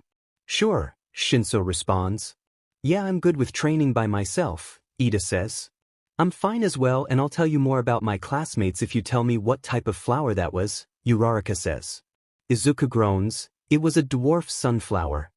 How do you tell the difference between the different sunflowers? Shinso asks. They have obvious differences if you know what they are, Izuku tells them. Shinso rolls his eyes. Of course it's an obvious difference, Shinso snarked. Izuku feels the hair on his neck rise again, and he discreetly looks over to where Todoroki sits and sees him staring at him again. He looks almost scornful. Did he do something to Todoroki? He didn't think so, but he's really clumsy, so maybe he ran into him? Maybe he was just being haughty? Izuku wasn't sure, but it was kind of stressing him out. Izuku takes a deep breath and tries to ignore Todoroki's stare. It felt like he was glaring holes into the back of his head. Izuku picks his pencil back up and goes back to asking Ida and Uraraka about their classmates. Todoroki doesn't use half of his abilities?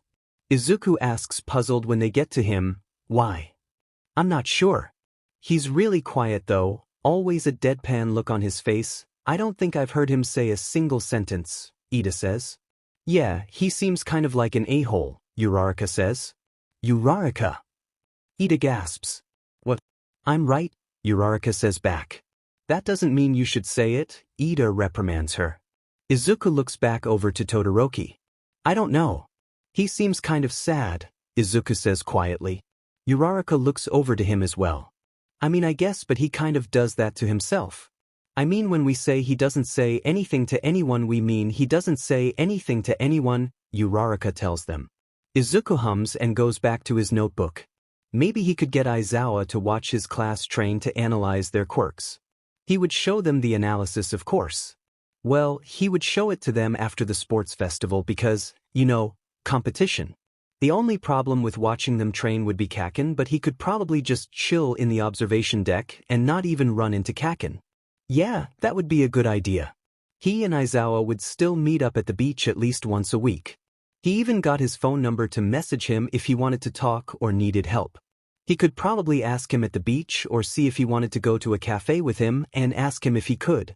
Yeah, that would be a good idea. I have no idea what you said, I couldn't catch any of the words you said, Uraraka says and Izuku's whole face heats up so hot that he's probably glowing red. Sorry, I tend to mumble and ramble and just go on tangents and I am now so sorry. Izuku mumbles quietly but loud enough for everyone at the table to be able to hear. You need to stop apologizing, Shinso tells him. Yeah, only apologize when you need to, Midoriya, Ida says. Sorry, Izuku mumbles causing Shinso to roll his eyes. The bell rings for lunch to end. See you guys after school, Izuku tells Ida and Uraraka as they get up and leave. Izuku packs up the rest of his stuff and gets up and walks to class with Shinso. Izuku, Aizawa, and Yamada all sit at a cafe. You wanted to ask me something? Aizawa asks Izuku after taking a sip of his coffee. I was wondering if I could watch your class train one day? Izuku asks hesitantly. Why? Aizawa asks suspiciously. Izuku's mind immediately jumps to Todoroki but he shakes his head to get rid of that thought. I wanted to analyze their quirks and fighting abilities, Izuku responds. How good is this analysis? Yamada asks. Izuku takes a sip of his coffee then reaches into his bag and pulls out one of his older analysis books and the one he was working on today at lunch. He hands them over to Yamada. He quickly flips through the newer one. You already have this of his class, Yamada tells him. Not really, that is just the stuff that Ida and Uraraka knew about their classmates so that is very opinionated. It's also not in-depth at all. Most of the stuff I have written is just inferences but I want to see actually fight and use their quirks to get a true analysis on them, Izuku tells them. Thinking about the analysis pulls his thoughts back to Todoroki. Also, do you know why Todoroki doesn't use his fire side?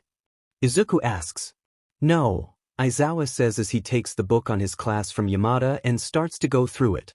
Yamada opens his old one while taking a sip of his drink and chokes on it. His eyes widen comically as he sets his drink down and reads through the page.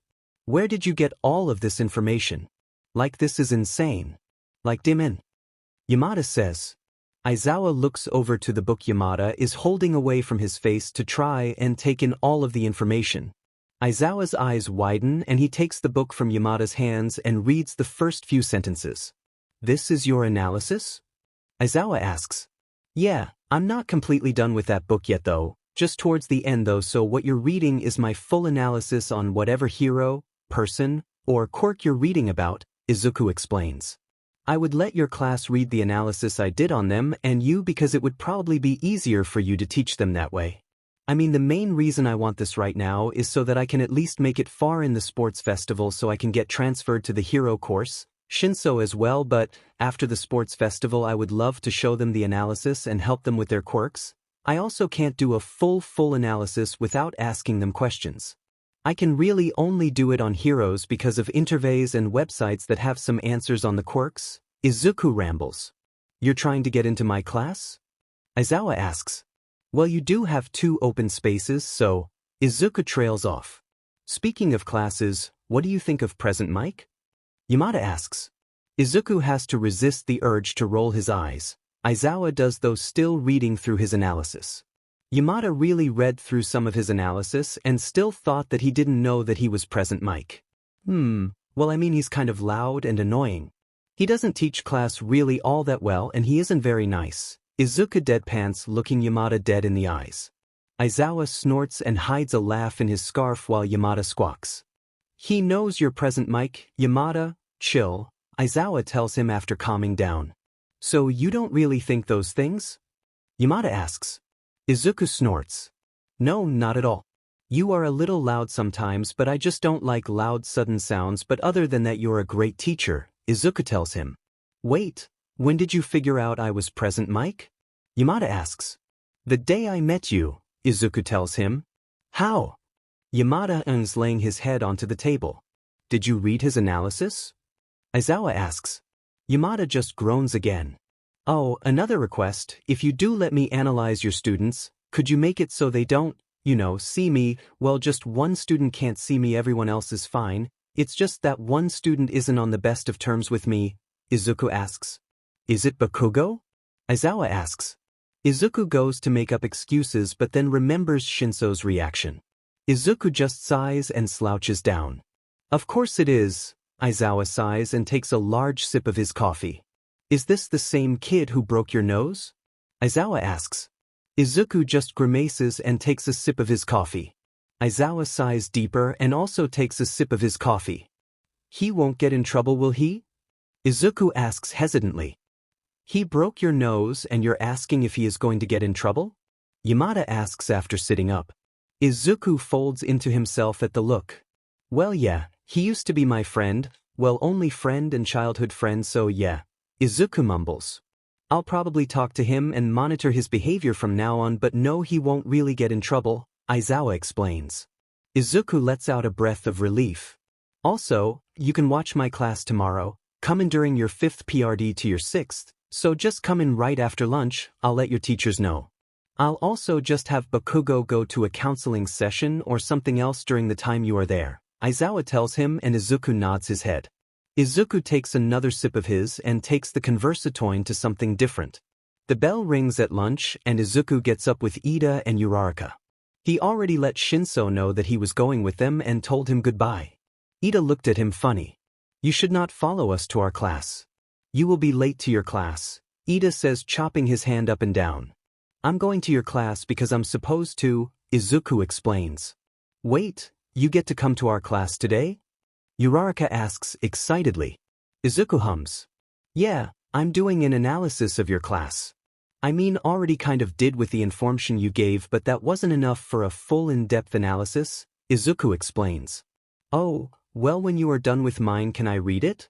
Uraraka asks. Yep, after the sports festival, Izuku tells her. She pouts but goes on. They almost make it to the class when they see Bakugo stomp out and towards the locker room. Ida is about to call out to him, but Izuku stops him by slapping a hand over his mouth. Bakugo rounds the corner and Izuku then takes his hand of Ida's mouth.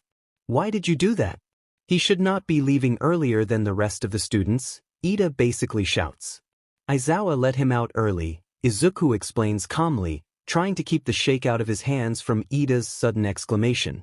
They walk into the class and the people who are in there already look over to see who came in. Oh, who's the new person? A girl with pink skin, Izuku assumes is Ishido, asks sitting up further in her seat.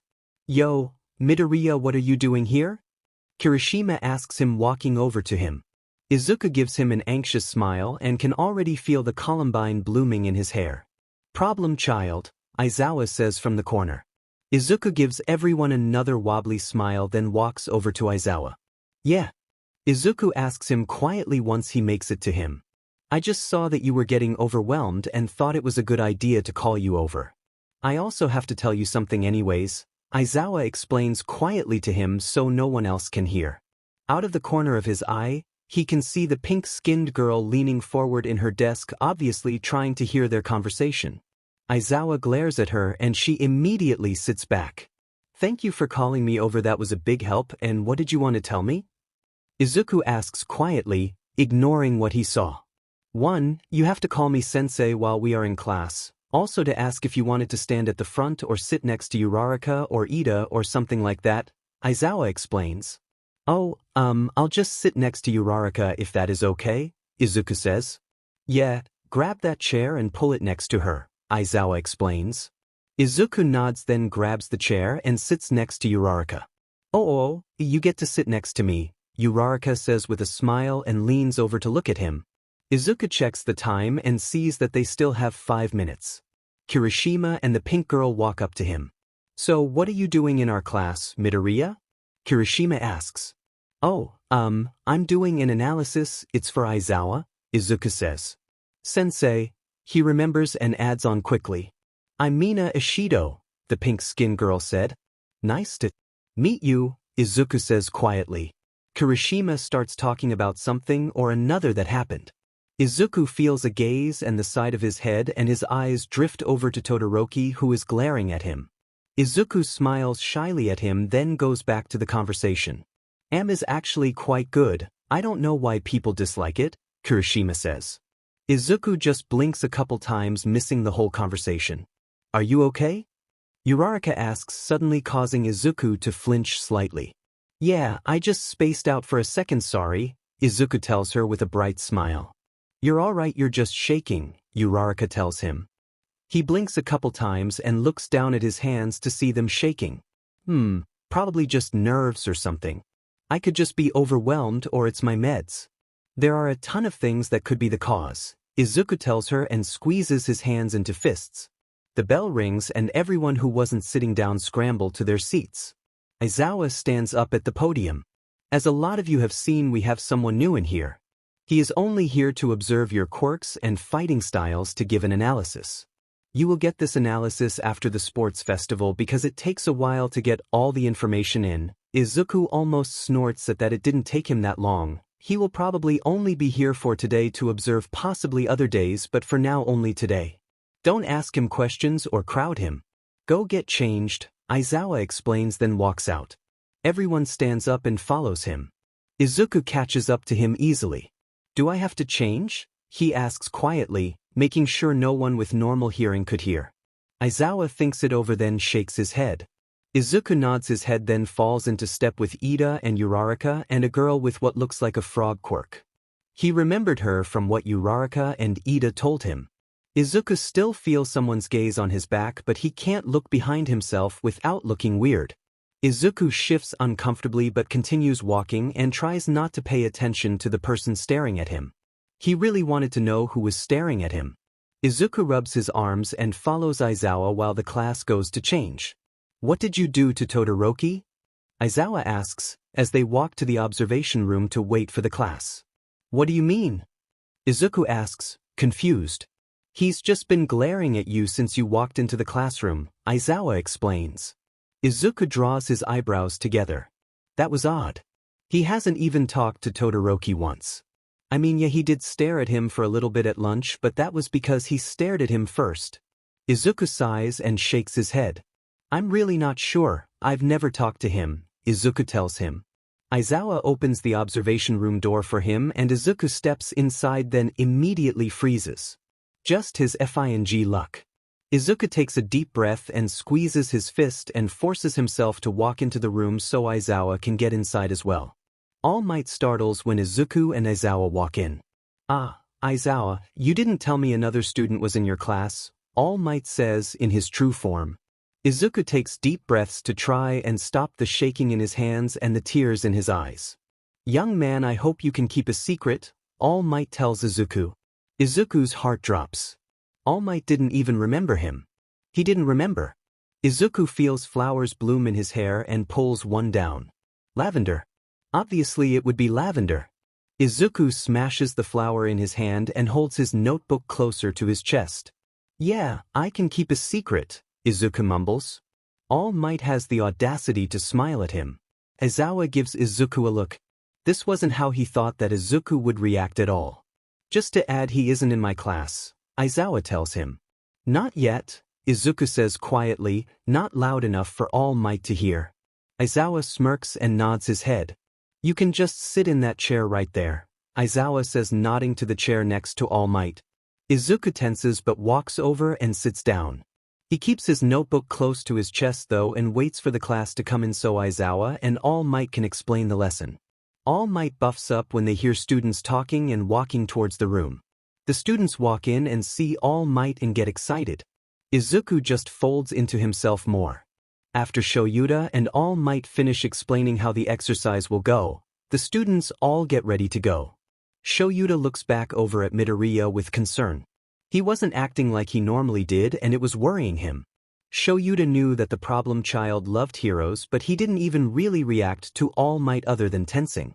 Shoyuta sends the first group out to do the exercise. For the first time since walking in, Midoriya finally set his notebook down. Something was definitely up.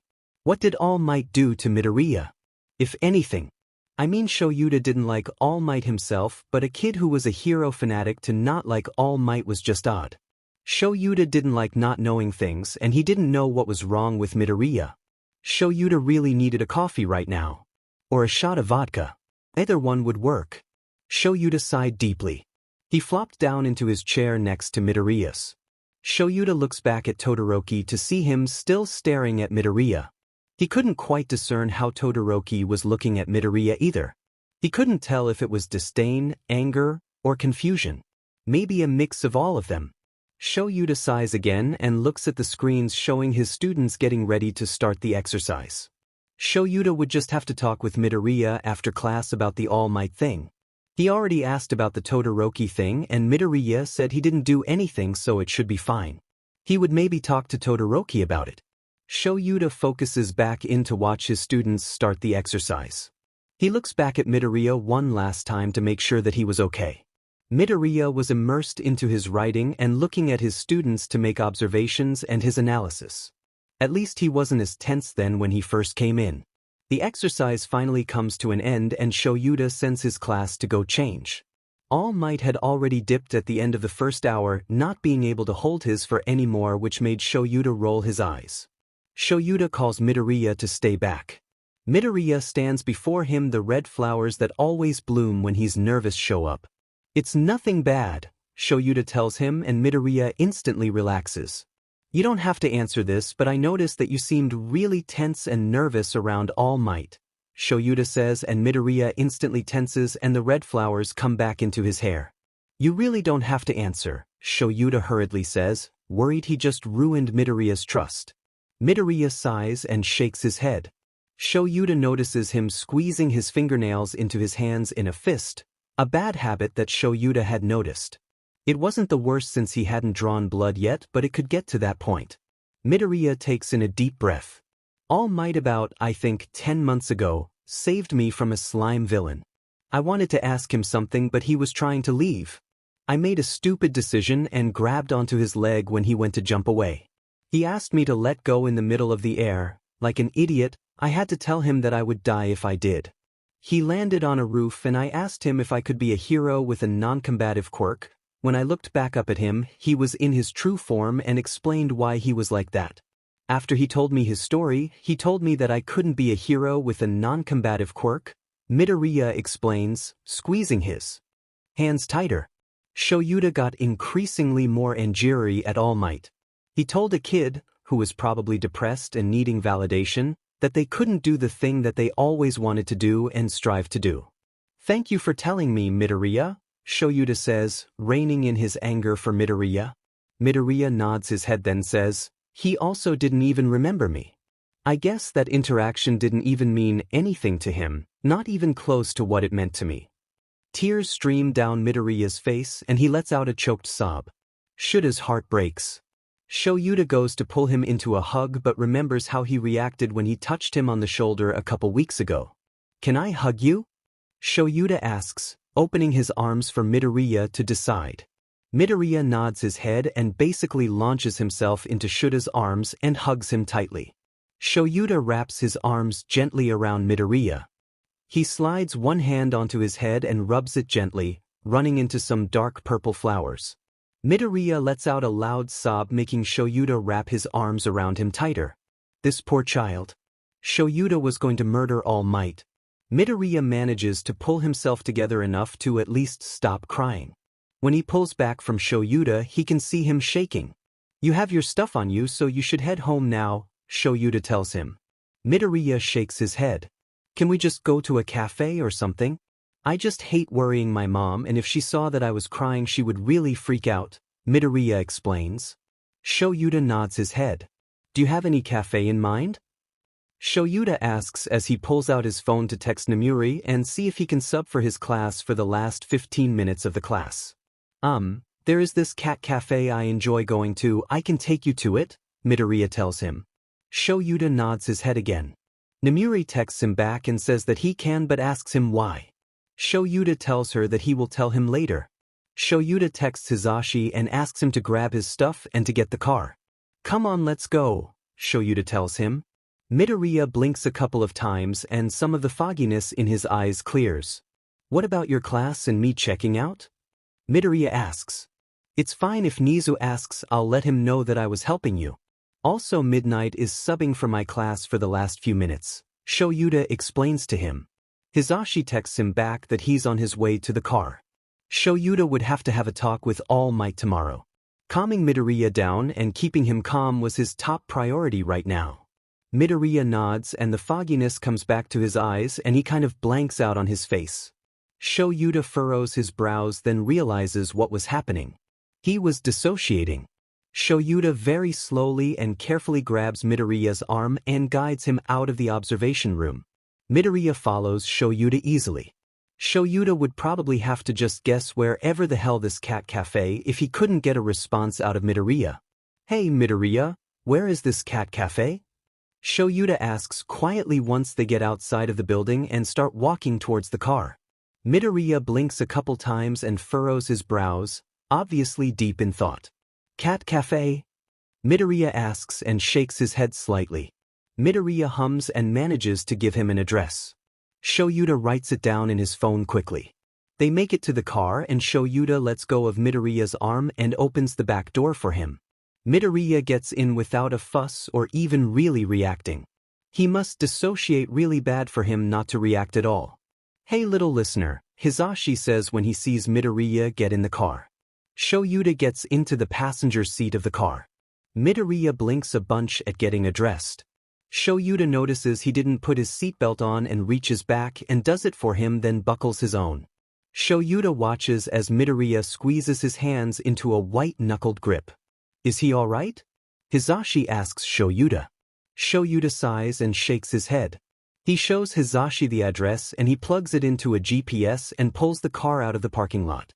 I'm pretty sure he was holding back a panic attack when he was near All Might, and don't ask about why All Might was causing him a panic attack, it's not my thing to share.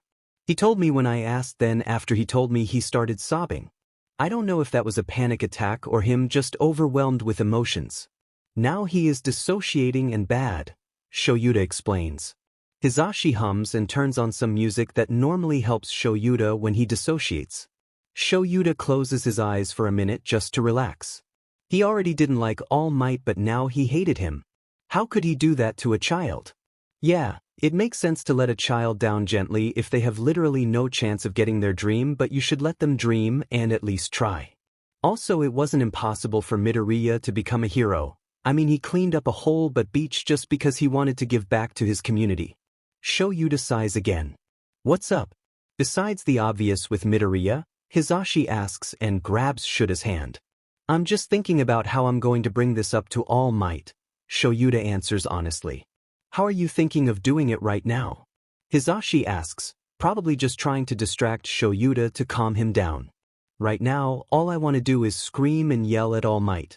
It might not be that, but I will definitely berate him, Shoyuta tells him. What he did was that bad? Hisashi asks, squeezing his hand. Shoyuta just grunts in confirmation. Hisashi pulls into the parking lot of a small cat cafe and Shoyuta gets out of the car. Midoriya does as well. A lot of the fogginess has left his eyes. Shoyuta guides Midoriya into the cafe and to a booth. Hisashi walks to the front to order for them, already knowing both of their orders. A cat jumps up onto Midoriya's lap and he pets the cat. Midoriya kind of hyper-focuses on the cat, but that was better than not focusing on anything at all. Hisashi sits down in the booth with them and hands them their coffee. Well, he just sets Midoriya's in front of him. As Midoriya pets the cat, the fogginess in his eyes dissipates. How are you feeling? Shoyuta asks gently. Better, thank you, Midoriya says quietly. He looks up and blinks a couple of times. When did we get here? Midoriya asks. Oh, so it was that bad of dissociating. A couple of minutes ago, Shoyuta tells him gently. Midoriya just hums and takes his coffee and takes a sip. Have you dissociated before? Hisashi asks him. Yeah, I have. It normally only happens after or during a panic attack, or when I'm emotionally overwhelmed, or I hold my emotions in too long. Like I did after the entrance exam, I'm going to therapy and that has really been helping. I also take anxiety meds but these ones aren't working the best but we are giving it a couple more weeks to see what happens, Midoriya explains. Midoriya takes his phone out and starts texting someone. Would you two like to come over to dinner tonight? I've been meaning to introduce you guys to my mom since I've been with you a lot since I've met you and she's been wanting to meet you too, Midoriya asks. Shoyuta thinks it over then shrugs and looks at Hisashi. We would love to, Hisashi says. Cool, just come over at around 5:00-5:30-ish, Midoriya tells them. Izuku is sitting in his room doing his homework at 4:50 when there is a knock on the front door. Hey, Izu, can you get the door for me? Mom asks him. Izuku sets his book down and gets up and walks to the door. He opens the door to Aizawa and Yamada. Hey, come on in, Izuku tells them and steps out of the way to let them in. They both step in. How you feeling, little listener? Yamada asks him quietly. A lot better, Izuku tells him. Buttons comes running up to see the new people. He rubs against Aizawa's legs then flops down on his feet and purrs, one of his favorite things to do. Aizawa's face softens and he picks Buttons up. Didn't know you had a cat, Aizawa says. I don't really talk about him. His name is Buttons, Izuku tells them and walks into the living room. Aizawa and Yamada follow him after taking their shoes off. Mom comes out of the kitchen and greets both Aizawa and Yamada. I'll be done with dinner in about 5 minutes, Mom informs them. Aizawa and Yamada both nod their heads. Have you finished your homework yet? Yamada asks him. No, I just have a math page though, Izuku tells them. English isn't too hard for you, is it? Yamada asks him. No, my dad lives in America, so when I was younger and he called once a week I learned English to be able to talk to him better, so I'm fluent, Izuku explains. You don't talk to him anymore? Aizawa asks. Not really, after he divorced my mom it just got awkward when he called. He still does from time to time and he also gives my mom some money to help with me and stuff but not enough that my mom doesn't have to have a job like she did when they were married, but she makes sure to be home when I'm home for school which is really nice. Izuku rambles. Aizawa nods his head. Dinner is ready now, Mom says and they all get up to go and eat. About halfway through dinner Mom finally says something. It's so nice to finally meet you too. Izuku always talks about you and has such nice things to say. I would love it if you two would come over once a week. Of course you don't have to but I would love to learn more about the adults that have done so much for my Izuku, Mom says. Izuku blushes slightly but manages to keep it under control. Aizawa blinks a couple of times, he looks a little taken aback. That would be nice, Aizawa says hesitantly. Yeah, that would be wonderful. We would also like to learn more about the women who raised such a wonderful young man, Yamada says excitedly after getting confirmation from his husband that it was okay. Izuku definitely doesn't blush at the comment Yamada made. Not at all. Mom suddenly startles. You would be all right with that, right, Zu? Mom asks. Yeah, for sure. Thank you for asking, Izuku tells Mom. She smiles kindly at him. Mom goes to asking Aizawa and Yamada questions about them, with them also asking questions about her. Izuku appreciates being able to just listen and relax. They have made it to the living room with Yamada trying lemon balm tea from Izuku's plant box. Izuku having his own lavender tea. This is actually better than regular tea. I think you would even like it, Shoyuta, Yamada says. Aizawa grunts taking a sip of his coffee that he was holding. Mom hides a giggle behind her hand. Oh, this reminds me, Zu, Mom says as Izuku takes a sip of his tea. Do you have any crushes? Mom asks him. Izuku chokes on the tea and his face immediately heats up to a bright red, peonies blooming down in his hair. Izuku coughs and sets his tea down. He shakes his head vehemently. What was it with everyone asking him things while he was drinking something? Ooh, who is it? Yamada asks, immediately jumping onto the conversation. Izuku's face somehow gets hotter and probably brighter. He probably looked like a tomato. Izuku groans and covers his face with his arms. It's a guy, he mumbles into his arms. I didn't hear that, sweetheart, Mom says. Izuku just sinks into his seat. Mom just laughs at him. Don't worry, sweetie, you don't have to tell me if you don't want to, Mom tells him. Izuku just hides in his arms, making Mom giggle and Yamada laugh. Wednesday and Thursday pass by uneventfully, with Yamada dragging Aizawa to Izuku's house for dinner on Thursday. Mom was very happy about that. Izuku can already tell that they are going to be good friends. Izuku also thinks that Aizawa only agreed to go because after Yamada somehow convinced him to try the tea, it's become his favorite. Aizawa doesn't even like tea all that much, but apparently loves the stuff Izuku grows.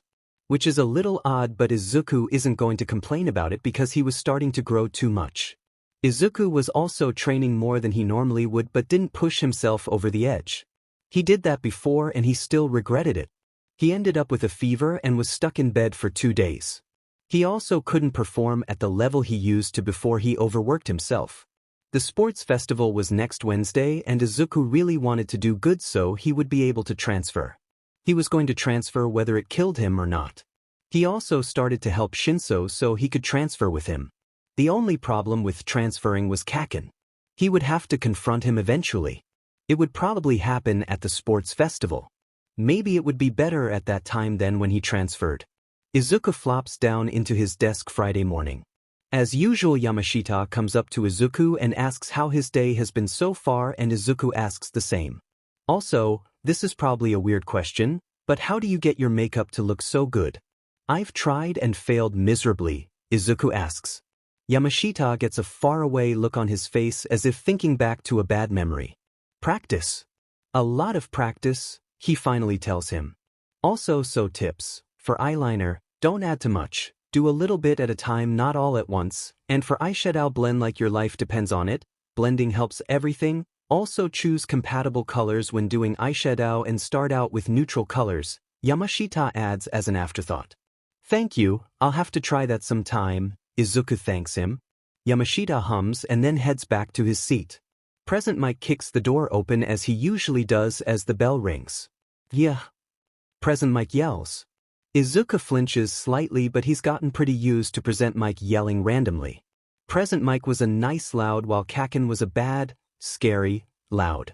Well, any loud wasn't really nice, but Present Mike loud was easier to deal with than explosions from Kacchan. Wow, how did he end up on a tangent about different types of loudness? He also has now missed most of what Present Mike has said. Well, oh, I've been meaning to ask you, and I've only just joined you guys for lunch, but how well is your analysis of our class? Kirishima asks Izuku at lunch. Izuku stops his writing in his notebook. He was working on his analysis of Shinso at the moment as well as the class. He had the basic information from his observations and was still expanding on that. He also needed to ask the class questions, especially Todoroki. He didn't understand why he wouldn't use his full quirk. Why he would reject a part of himself. Like, yeah, the quirk wasn't the only thing about a person, but it was a big part of a person who had one. It was a deep biological thing. So Todoroki rejecting a part of his quirk was like him rejecting one of his limbs. It was irrational and made no sense. Shinso lightly pokes Izuku's arm. What? Sorry, I got lost in thought. What was the question? Izuku asks. Shinso lightly chuckles at him. Thinking about this crush of yours? Shinso asks him. Izuku squints at him. Did Yamada put you up to this? Izuku asks suspiciously. I will neither confirm or deny that he talked to me after class on Thursday and asked if I knew anything about this mystery crush, Shinso says. Izuku snorts. Well, they don't exist, so, Izuku tells him. Maybe he did have a crush, but he would rather die than admit. I mean, he already kind of did, but that wasn't the point. The question I asked was, how is your analysis on my class? Kirishima asks again. It's not even close to being done. I still need to ask most of your class questions and stuff about their quirks and stuff, Izuku explains. Ooh, you can ask me stuff, Midoriya, Uraraka says excitedly. Oh, just give me a minute to get to your page, Izuku says, flustering slightly. Why did he have to be bi? Why was he cursed to like both genders? Why was everyone so hot? Izuku flips through the pages until he gets to Uraraka's page. It doesn't look that great right now because this is just like the first draft of it. I'll get a new notebook and add the cleaned up version of it and add a drawing, Izuku tells her. This is the not finished version? Uraraka asks. Kirishima is staring at it with his mouth hanging open in shock. Well, yeah, normally I'll have about 2 to 3 pages for a hero or in this case an upcoming hero, Izuku explains. That's literally so much, dude. Also that is literally so manly, Kirishima says brightly. Manly? He's pretty sure he's heard Kirishima say that before, but Izuku shakes the thought off. Thank you? Izuku says hesitantly. Kirishima beams at him and nods. You have one on me too, don't you? Kirishima asks. Yeah, everyone in your class, along with Shinso. I also have one on myself. I actually have my own notebook for myself and my quirk so I can write stuff down I figure out and put notes down on how to improve fighting techniques, or eating habits I should try to be healthier, my workout plan and how it changes depending on what I'm doing, also my plan for Shinso's training, since I'm helping, Izuku tells them. Also I'm sure there is one on your crush, Shinso basically sings. Izuku's face burns up and says peonies blooming in his hair. That is undisclosed information on a non-existent thing, Izuku says turning his nose up and pouting causing Shinso to snicker. Anyways, let's get back to the analysis. Are you sure you're okay with me asking you some questions? They can get pretty personal, Izuku asks Uraraka. Yeah, it's fine, Uraraka says. Izuku smiles and starts asking his questions. The rest of Saturday goes on like normal. Sunday Shinso comes over. All right, which notebook is the analysis of your quirk? Shinso asks, looking at Izuku's books of analysis. Izuku flops back onto his bed with a loud sigh, almost crushing buttons. You really need to know? Izuku asks. Shinso just starts going through the notebooks one by one. Yes, because you were staring at Todoroki pretty intensely and that can mean multiple things, Shinso says. Izuku's face catches fire. He covers his blushing face with his hands and groans, but you don't need to know. You're right, but I already found the notebook, Shinso says, and Izuku hears him flipping through pages. Shinso suddenly stops flipping and Izuku can hear his grin. Izuku sits up and points at him. Don't, I swear to God I will murder, Izuku whisper yells at him. Shinso's grin just gets wider. Yamada/Present Mike and Aizawa are coming over tonight, aren't they? Shinso asks. Yes, and you are now uninvited to dinner, Izuku tells him. Your mother wouldn't allow that and you know it, Shinso reasons. I swear to God if you say anything to any of them they won't find your body, Izuku threatens. You're too nice to do that, right? Shinso finally says. Maybe, but don't test me, Izuku tells him threateningly. Shinso just rolls his eyes, his grin shifting to a smirk. You know, since I can't tell Yamada or Aizawa, I could always tell your mom, Shinso says.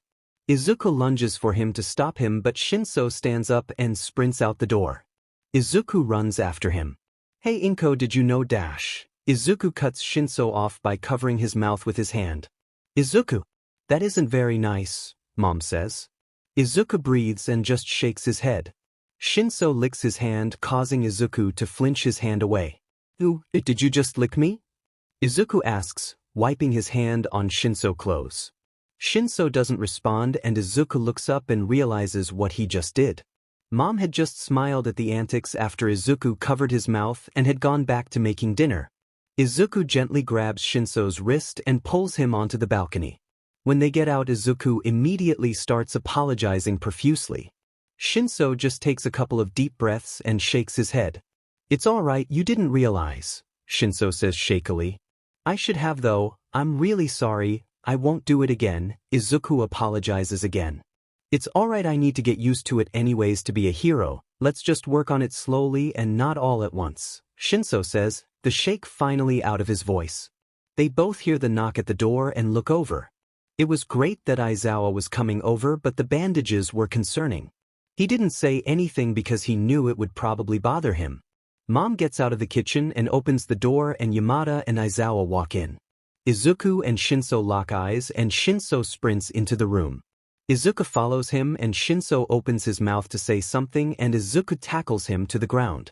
You are not allowed to word anymore because you are going to reveal too many things, Izuku tells him. Jesus, kid, Aizawa says. He's keeping secrets, Shinso breathes, perfectly okay with being tackled to the ground apparently. And you should keep them too, Izuku breathes, rolling off Shinso to the ground. No, that's boring, then I and them can't tease you about it, Shinso says, sitting up. Izuku sits up as well and sticks his tongue out at him. Shinso copies him. This is like perfect blackmail information on me, but I mean go ahead, Izuku says. I mean you are right, but telling people outright is funnier, Shinso explains. Well, what did you find out? Yamada asks excitedly. Izuku stares Shinso down and glares at him. Shinso looks back at him with a smirk. If you say anything, I'm locking myself in the bathroom and never leaving. It will become my new home, Izuku tells him. Shinso snorts. I figured out his crush, Shinso says simply. Ooh, who is it? Yamada asks. Mom also comes out of the kitchen to listen for a second. Izuku groans and stands up and walks into the bathroom. Goodbye and farewell. Don't visit, Izuku says before closing and locking the bathroom door. Izuku can hear Shinso laughing out in the living room. Come on Izuku, it's not that embarrassing, it's just a little crush, Yamada yells. That's not necessarily true. It was a dwarf sunflower. Adoration. Something almost higher than love. Izuku was totally and utterly screwed. Maybe his quirk was just mistaken. Maybe it was just a simple crush. I mean, when you adore someone, it's kind of like you think they are adorable. Yeah, it's just a crush. Just a silly crush. Nothing to panic about. Why did Izuku always run headfirst into his emotions? Izuku closes his eyes and takes a few deep breaths. If he gets to know Todoroki, he will know for sure. Yeah, that will help things. The only problem is getting him to talk. From what Uraraka and Ida have said, he doesn't talk to anyone. He also kind of got that from watching him train. Izuku was in over his head, wasn't he? A quiet knock on the door draws him out of his thoughts. Are you alright, Zu? Mom asks. Izuku sighs. Yeah, just thinking, Izuku tells her quietly. We won't tease you if it really bugs you that much, Mom tells him. No, it's fine, dial it back a tiny bit, but I'm fine. Just have a lot of thoughts, especially with the sports festival this week, Izuku explains and opens the door. Let me know if it really gets too much, Mom says. I'm really fine. Besides, me going into the bathroom was a joke, and then I started thinking about things, and so it ended up being longer than what I had planned, Izuku explains. If you say so, Mom says. Wednesday had finally arrived.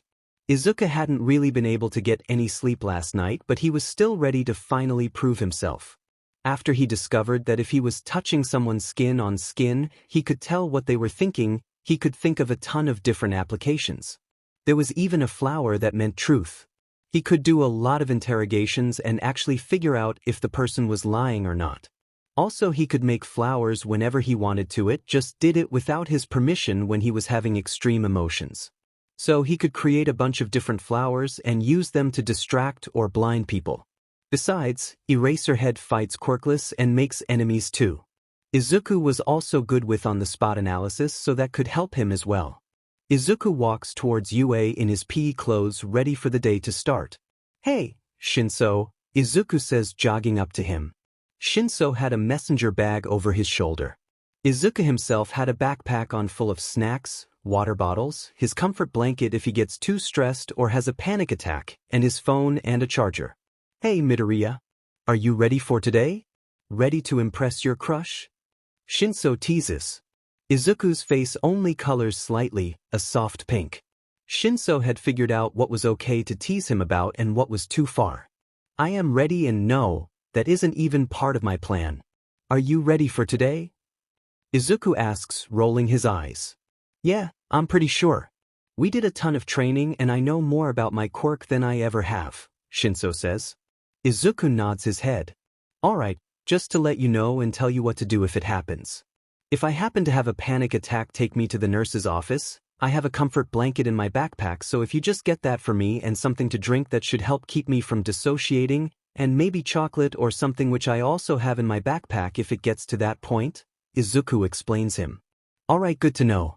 Also, if we run into Bakugo, do you want me to do anything? Shinso asks. Let him speak to me and say what he needs to say unless it gets too bad, and if he gets physical, stop him, Izuku tells him. Alright, I'm sure that Uraraka and Ito will try to stop him as well if he outright attacks you, Shinso says. Izuku nods his head again. They make it to the prep room for their class. Hey, Midoriya, I remember you talking about wanting to get better at makeup, so what if I did your eyeliner for the sports festival? I brought some makeup other than the eyeliner if you wanted to do more, Yamashita asks once Shinso and Izuku walk in. Izuku smiles and nods his head. He had his mom do his makeup once, and it was actually quite relaxing. That would definitely help his nerves, especially about probably meeting up with Kacchan. Yamashita beams and gently grabs his wrist. Shinso starts to protest but sees that Izuku is fine. Yamashita leads him to a chair. So, just eyeliner or eyeshadow as well? Yamashita asks. If you do eyeshadow, I would want it more natural. Eyeliner is cool, I just don't really feel like eyeshadow today, but if you want to, you can do, like tan colors, Izuku explains. I'll do some neutral eyeshadow then just to have the eyeliner pop a little more, Yamashita says. Izuku nods his head. Izuku closes his eyes when Yamashita asks. Izuku relaxes as Yamashita starts to apply the primer and eyeshadow to his eyelids. This is a nice way to start the day. Also, it would maybe impress my crush, as Shinso said. Why did Shinso have to say that? Now that's all he's going to be thinking about. Yamashita finishes with the eyeshadow and pulls the brush away. What color do you want? I have red, blue, or just regular black, Yamashita asks. Just go with black, Izuku says. Yamashita hums. Yamashita gently strokes the eyeliner onto his lids and Izuku lets himself relax and listen to the chatter of his classmates. Yeah, he probably wasn't going to be in the class for much longer, but it was nice. There, Yamashita says after finishing with the eyeliner. Izuku opens his eyes and Shinso shows him a picture of him with his eyes closed and with his eyes open. It looks amazing. Thank you. Izuku says, happily beaming at Yamashita. Of course, I'm glad you like it, Yamashita says. Izuku gets up and he and Shinso go to a corner where no one or their stuff is. Izuku sets his backpack down and so does Shinso. Now you can definitely impress your crush, Shinso teases. Izuku rolls his eyes and shoves his arm. Shinso snorts and plops down onto the ground. What are you going to do about Bakugo? I know you said I could stop him if he tried anything, but are you just going to avoid him or what? Shinso asks. Well, I want to win, so I definitely won't be able to avoid him after I'm in the spotlight, but before that I'm definitely going to hide from him. Which I know seems kind of cowardly and like I'm running, but I just don't want to have to confront him if I don't have to. Like I know how to fight and have been teaching you, but that doesn't mean I'm good at it. I mostly learned through videos and some classes, and if I ever tried to fight back in elementary school and middle school, it made them fight me harder. Use their quirks more. I have a nasty scar from a guy with a batwing quirk. The claw end of it caught my bicep and now I have a thin scar there. I don't know, Izuku rambles. I don't think you're a coward for avoiding your childhood bully, tormentor, assaulter, whatever you want to call him. He also told you to kill yourself, so it's fine if you don't want to see him. At least not yet, Shinso tells him.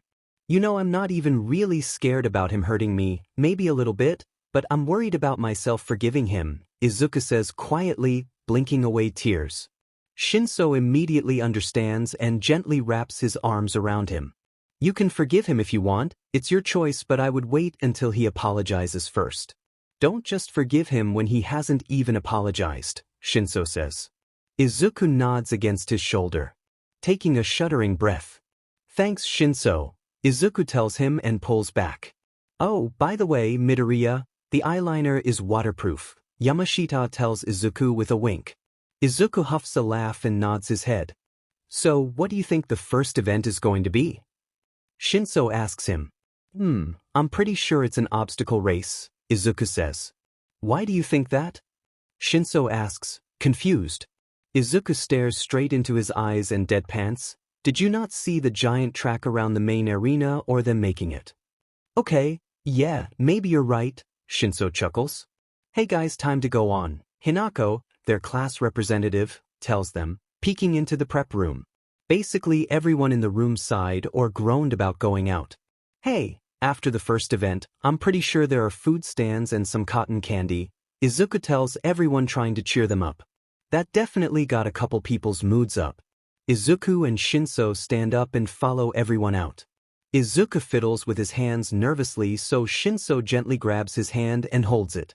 Izuku was finally used to the other touching him randomly as long as Shinso showed what he was doing. Izuku squeezes his hand slightly and Shinso squeezes his back reassuringly. And general education classes, C, D, and E. Present Mike announces as they walk out into the arena. The people in the crowds cheer, but obviously not as loud as they did for the hero classes. Support course classes, F, G, and H. Present Mike announces as those classes come out well. And last but not least, business and management classes I, J, and K. Present Mike finishes the announcements. They stop a couple feet from the stage where Midnight is standing. Izuku swings Shinso and is slightly out of nerves. Shinso actually started to do it with him. Both of them trying to ignore the roaring crowd and get out some nervous energy. Now, it's time for the athlete's oath, Midnight calls. A bunch of people and students start murmuring about how the R-rated hero was hosting the first year's festival. Pipe down. Your student representative is. Midnight trails off and creates a dramatic pause. From Class 1A, Katsuki Bakugo. Midnight announces. Izuku involuntarily tenses up. Shinso squeezes his hand reassuringly. Kacchan walks up onto the stage and walks up to the microphone. The athlete's oath, make no mistake about it. I'm gonna take first place. Kacchan announces. All of the students cry in outrage. Kacchan just casually walks off the stage. Top 42. Izuku tells Shinso quietly. What? Shinso asks just as quietly. You have to make it in the top 42 at the end of the obstacle course, Izuku explains. Are you going for first? Shinso asks. Izuku smiles, a mischievous glint filling his eyes. What else would I go for? Izuku asks. Shinso smirks right back. See you at first place then, Shinso tells him. Midnight announces the first event as an obstacle course, causing Izuku to smirk. This wasn't going to be easy, but he already planned for it to be like this. He also already kinda knew what most of Class 1 as first moves would be, along with Shinso since he shared his analysis of them with him.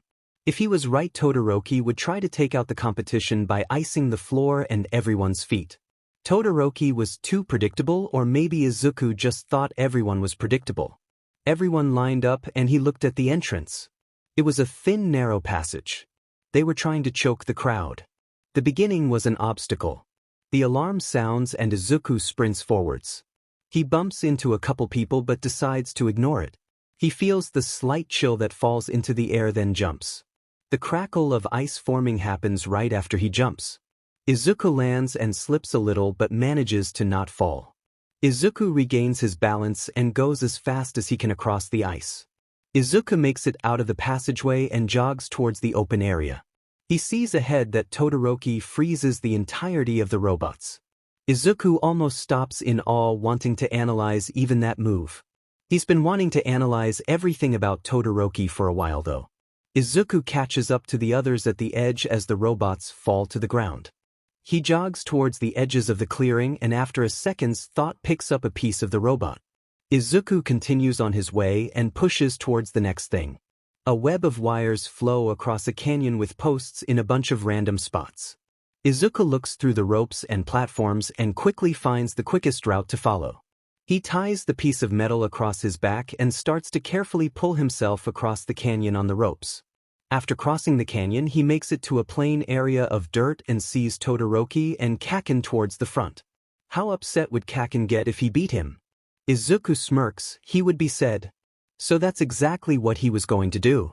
Izuku remembered what Present Mike had said about the mines and that they weren't that dangerous or explosive on their own. Izuku uses the piece of metal to start digging up mines and placing them in a pile. This better work and he better not die. Oh, well, you only live once.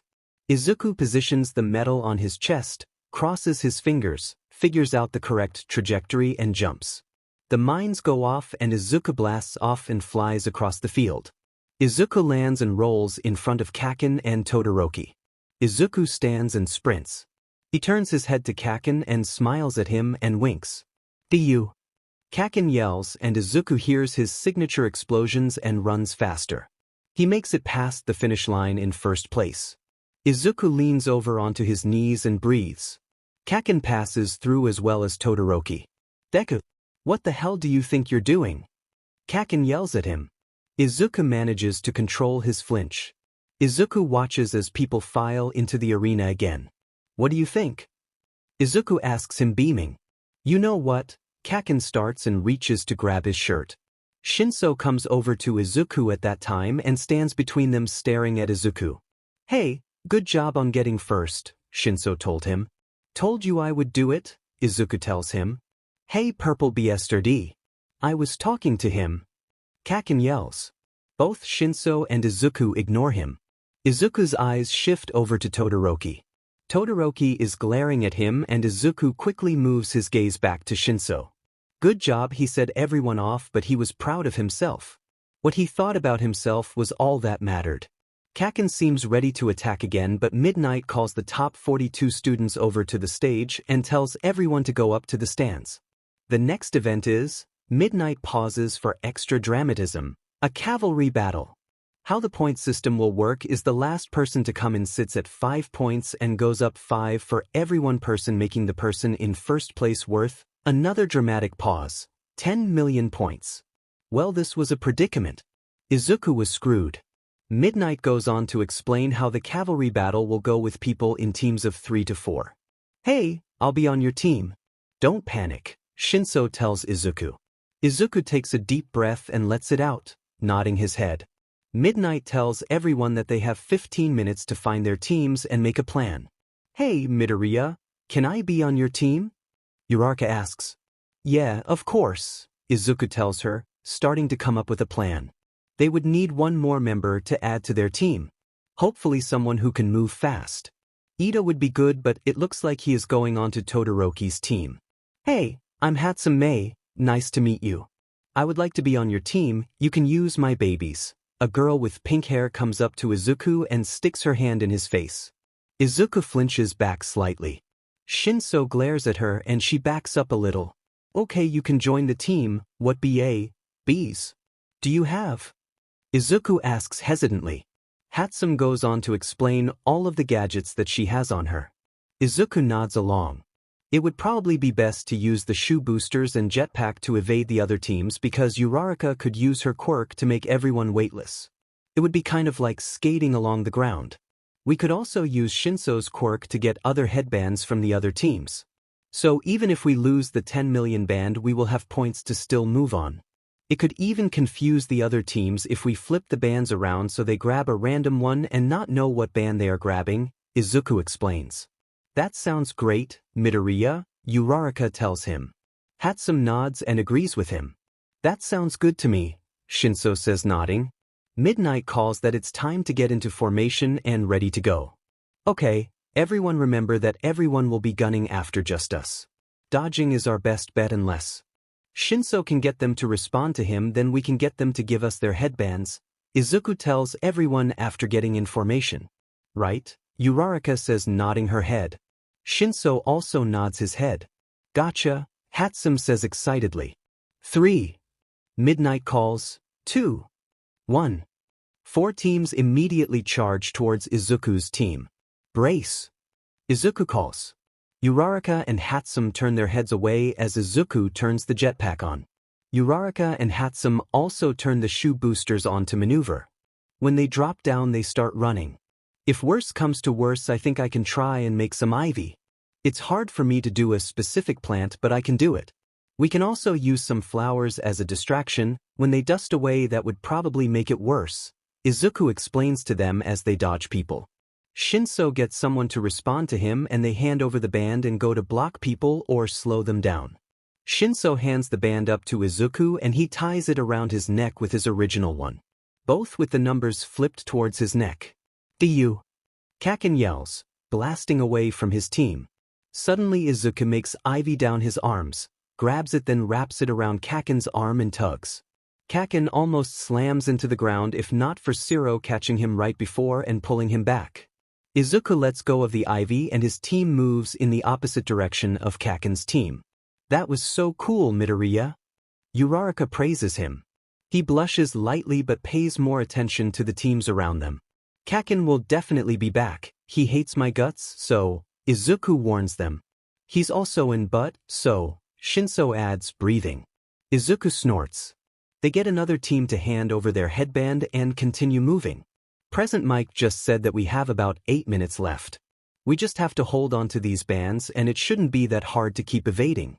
So, we should be good, Izuku tells his team. They all nod in agreement. Todoroki's team suddenly slides in front of them. Okay, maybe they were screwed. Shinso snorts and Izuku realizes he said that out loud but didn't have time to feel embarrassed at the moment. Multiple teams are gunning for us right now. Izuku tells his team so the ones who can't see well know. Izuku makes out Todoroki telling Yaoyorozu to make an insulator. Kaminari. Alright, I might pass out after this but I think we have about 5 minutes less, so yeah. Izuku tells his team. What are you going to do? Shinso asks. Izuku just lets an ivy down slowly until it makes it to the ground. He figured out he could do this after experimenting a little bit with his quirk. After he found out he could tell other people's emotions while touching them, he wanted to see what else he could do. Like making what plant he wanted to if he thought about it.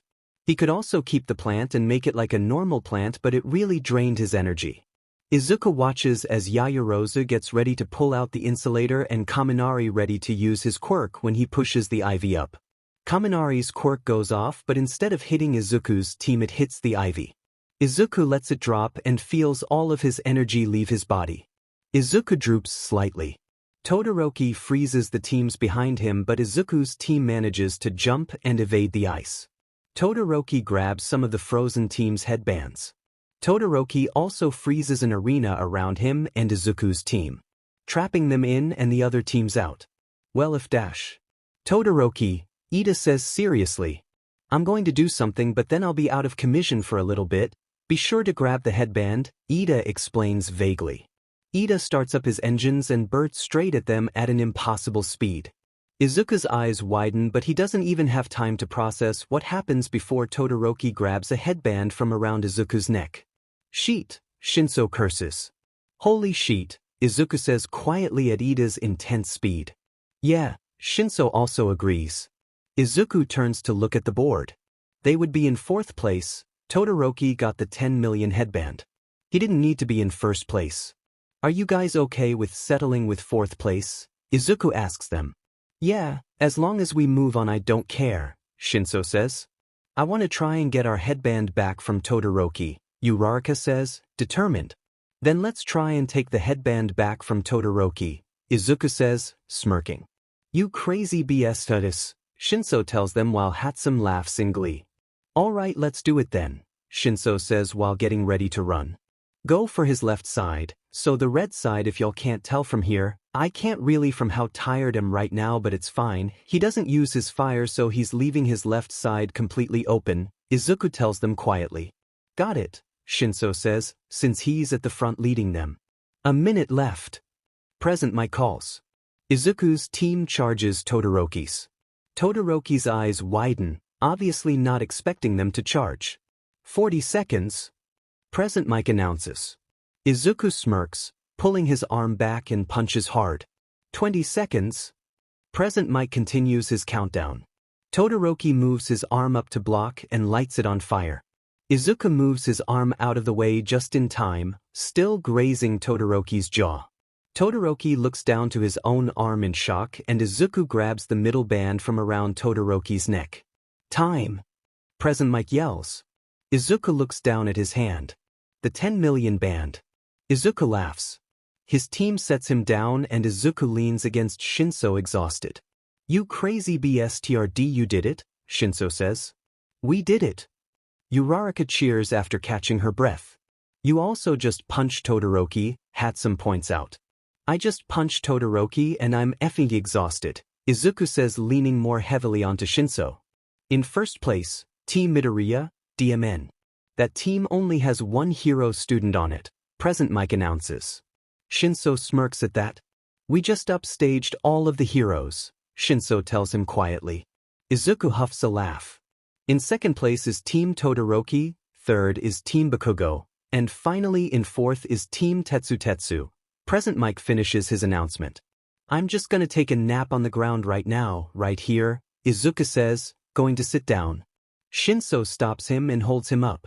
We have a 30-minute break, eat something then I can take you to a prep room so you can take a nap, Shinso tells him. Just bring me to the prep room, I'll eat something I have in my backpack, Izuku tells him. No, I'll bring you some actual food, Shinso tells him. Izuku hums. Shinso starts to walk them off of the field with everyone else. Midoriya, a cool voice calls. Todoroki, Izuku's sleep-addled brain supplies for him. Izuku asks, turning his head to look at him. Todoroki nods his head for him to follow him. Izuku takes in a deep breath and forces himself to push off of Shinso and follow him. Meet you in the prep room, Izuku tells Shinso. Todoroki takes him to an empty hallway, away from the flow of students. What do you want to talk about? Izuku asks, slumping against the wall.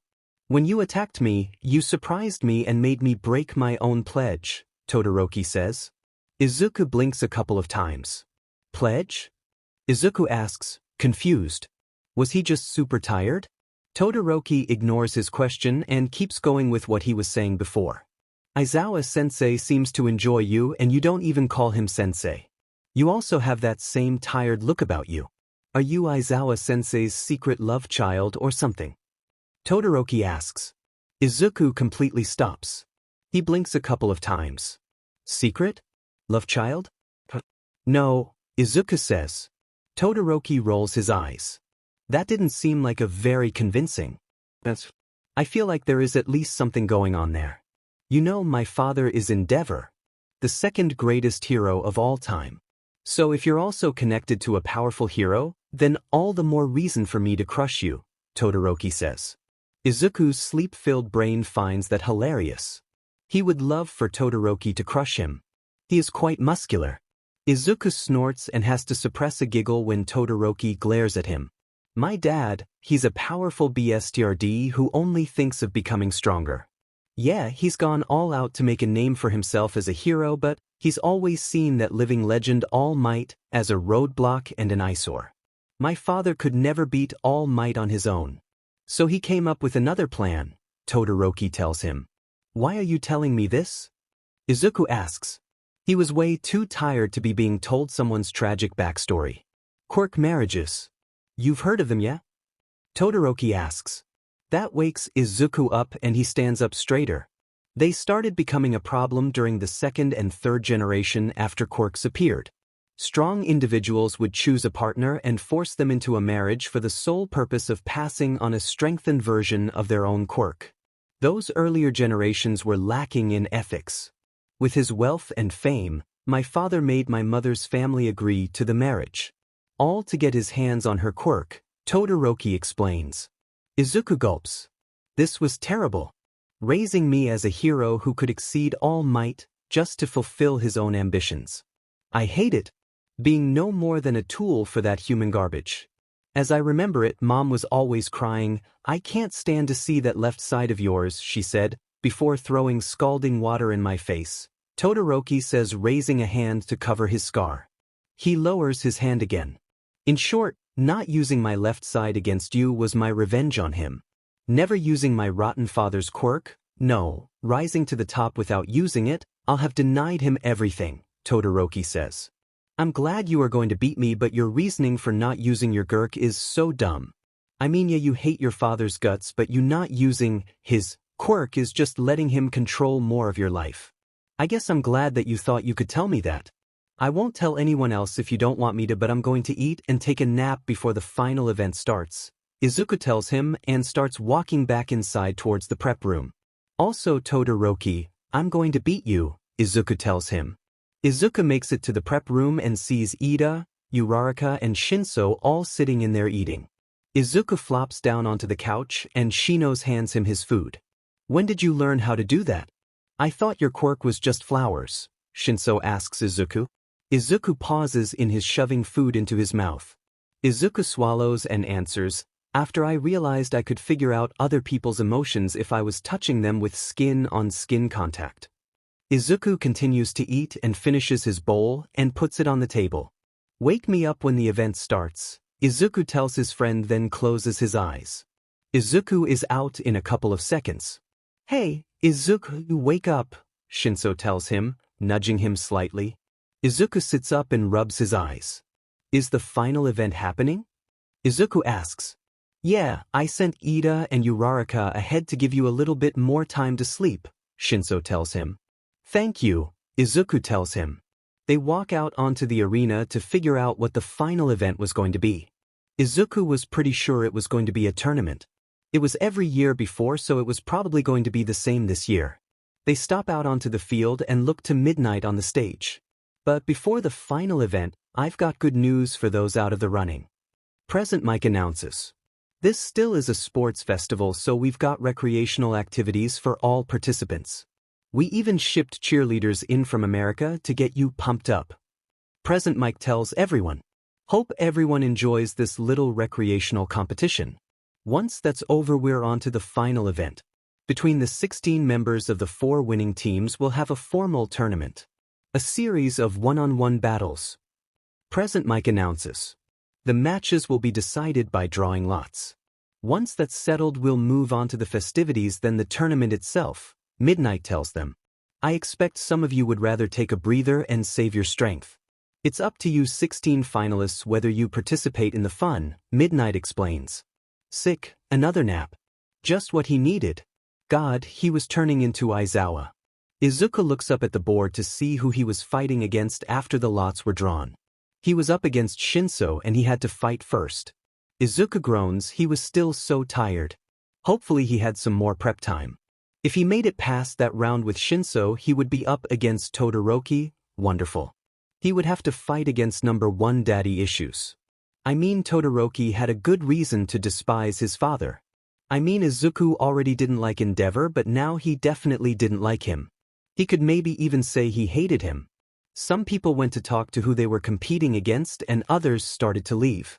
Shinso and Izuku walked together out of the arena to go get their stuff and move it to the stands. I'm literally so tired, Izuku. Shinso chuckles, maybe you shouldn't have overdone it so much. But we won, Izuku tells Shinso. That we did, Shinso sighs. Also because we are going against each other. Let's do our best and give the audience a real show, Izuku tells Shinso. Shinso does a grin similar to Aizawa's and agrees with him. They grab their stuff and put their bags on the seats toward the left front, then head back to the prep room. Izuku lays down on the couch and tells Shinso to wake him up when it was time for their fight. Shinso tells him he will, and Izuku closes his eyes. He couldn't wait to show how far he'd come and that the quirk didn't matter with a hero.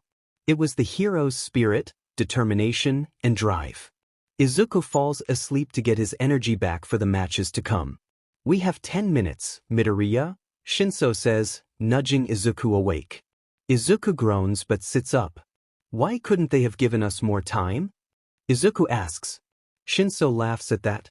You just exhausted your quirk, Shinso tells him, shaking his head. Izuku sighs and picks up the wrapping tape that he left in the prep room. He starts to wrap his right wrist and hand. Smart, Shinso tells him. Izuku hums and moves on to his left hand and wrist. It will make making plans harder but easier to punch things and cause less injuries to me, Izuku tells him. Right? You do know we aren't technically supposed to be in the same prep room, Shinso says. Izuku rolls his eyes.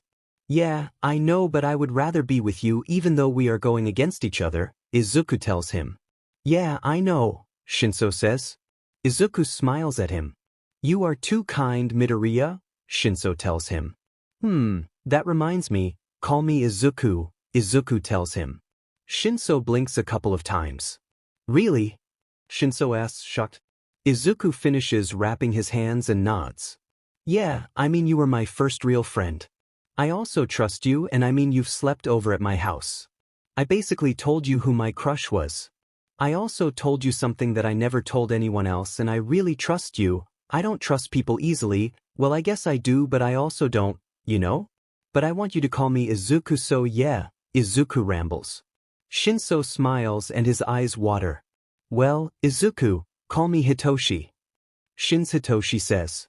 How about Toshi, are you alright with that? Izuku asks. Toshi smiles at that. Yeah, that's okay, he says quietly. 5 minutes left, opponents should head to their respective tunnels. Aizawa's voice comes over the comm. Izuku nods his head and stands up. Toshi gets up as well and they both leave the room. They make it to their respective tunnels and walk out onto the arena. The first match. Present Mike calls.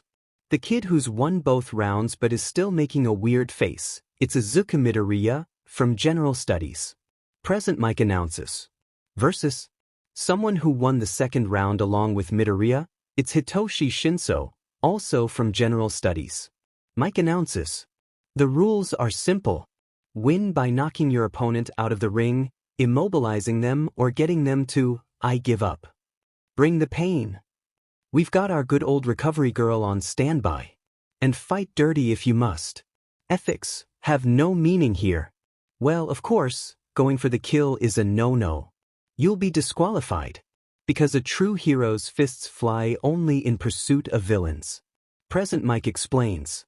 Hear that, Izuku. Ready to bring the pain. No killing though, Toshi says sarcastically. Izuku snorts and nods his head. Ready to put on a show, Izuku tells him. Yeah, but I'm going to win, Toshi says. Izuku rolls his eyes and smirks. Now let's get this thing started. Mike announces, ready. Mike continues. Start. Mike yells. Toshi and Izuku both move forward. Izuku swings his fist and hits Toshi in the jaw. Toshi moves his arm and grips Izuku's and pulls. Izuku stumbles back and almost falls on his butt. Izuku shifts to regain balance and punches Toshi on the nose. Toshi stumbles back as blood drips from his nose. Izuku moves to take him down. Cool fighting things happen. Izuku lets Toshi push himself towards the edge of the ring as they both duke it out in hand-to-hand. Once Izuku and Toshi get close to the edge, Izuku shifts slightly. Sorry, Izuku half mumbles, half thinks. Izuku lifts his leg and knees Toshi in the crotch. Toshi folds over and tears fall down his face. Izuku grabs his arm and flips him over and slams him into the ground out of bounds. Izuku Midoriya moves on to the second round. Present Mike announces. Izuku helps Toshi up and they both walk to the middle of the arena again. Toshi wipes the blood off of his face and some of the tears streaming down his cheeks.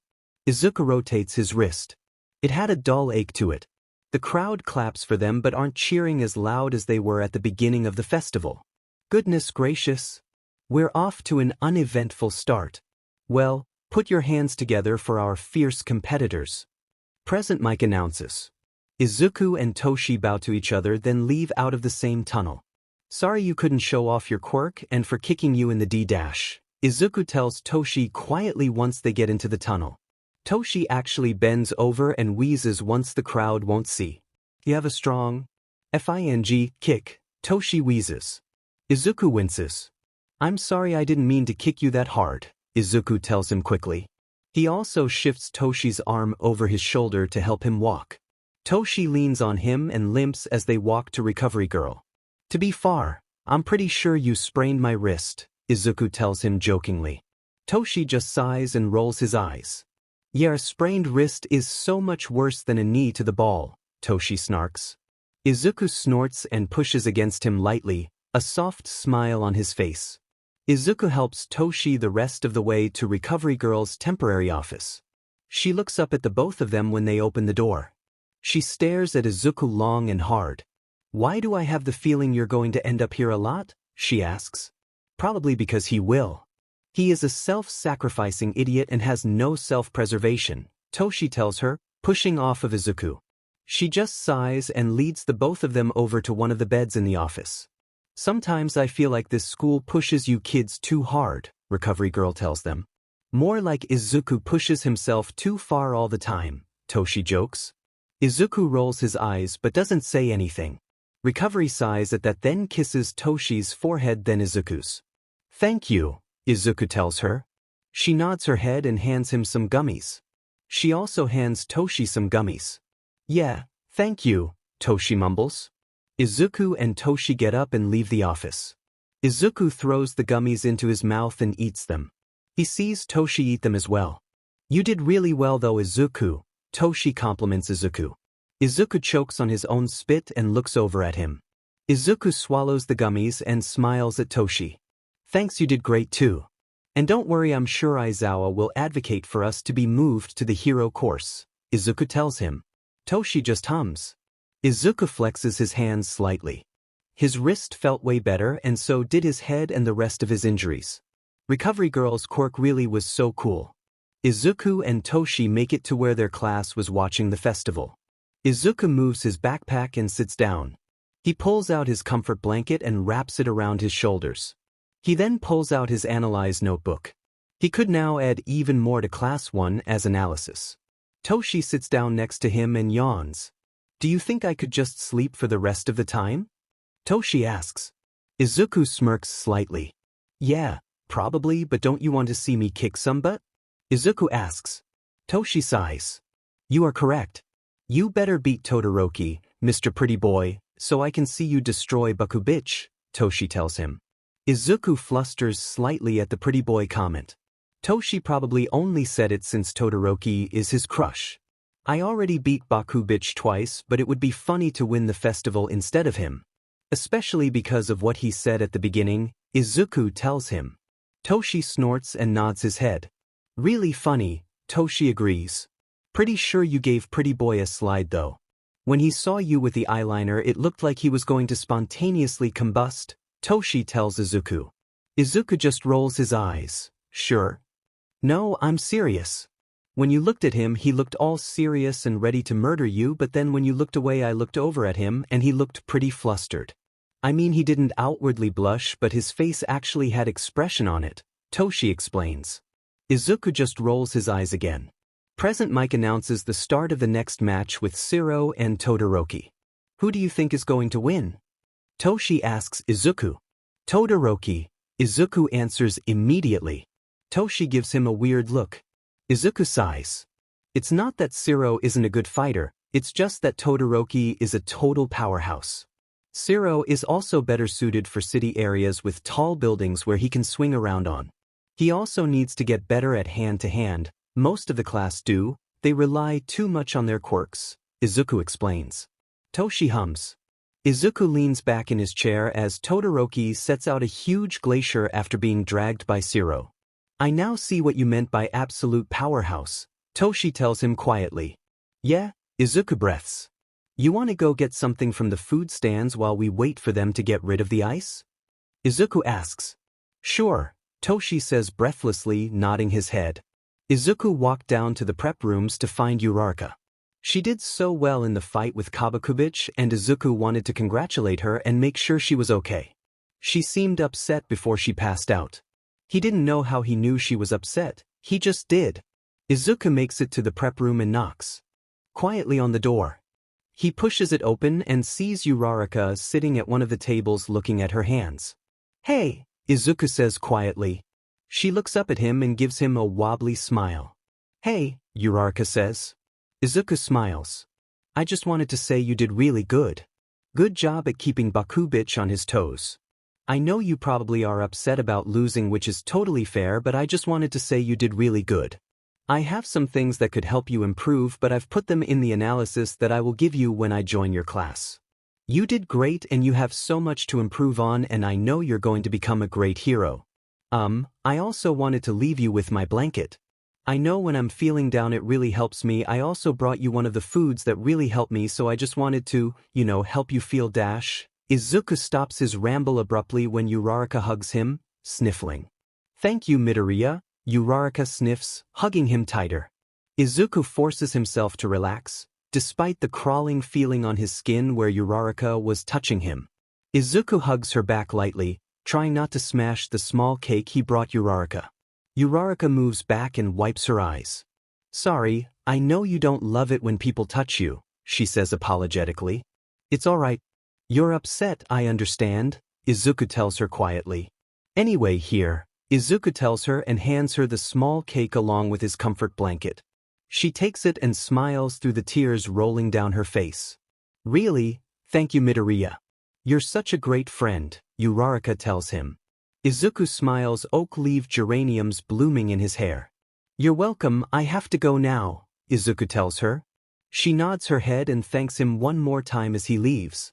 Izuku starts to head off to where he has to wait for the round to start. Izuku jumps when Endeavor rounds the corner. Hey, Endeavor says harshly. Izuku swallows down his fear and nods his head lightly. There you are, Endeavor says coldly still. The sweltering heat that was surrounding Endeavor was almost suffocating. Izuku swallows and manages to stutter out. Endeavor, what are you doing back here? Endeavor glares at him.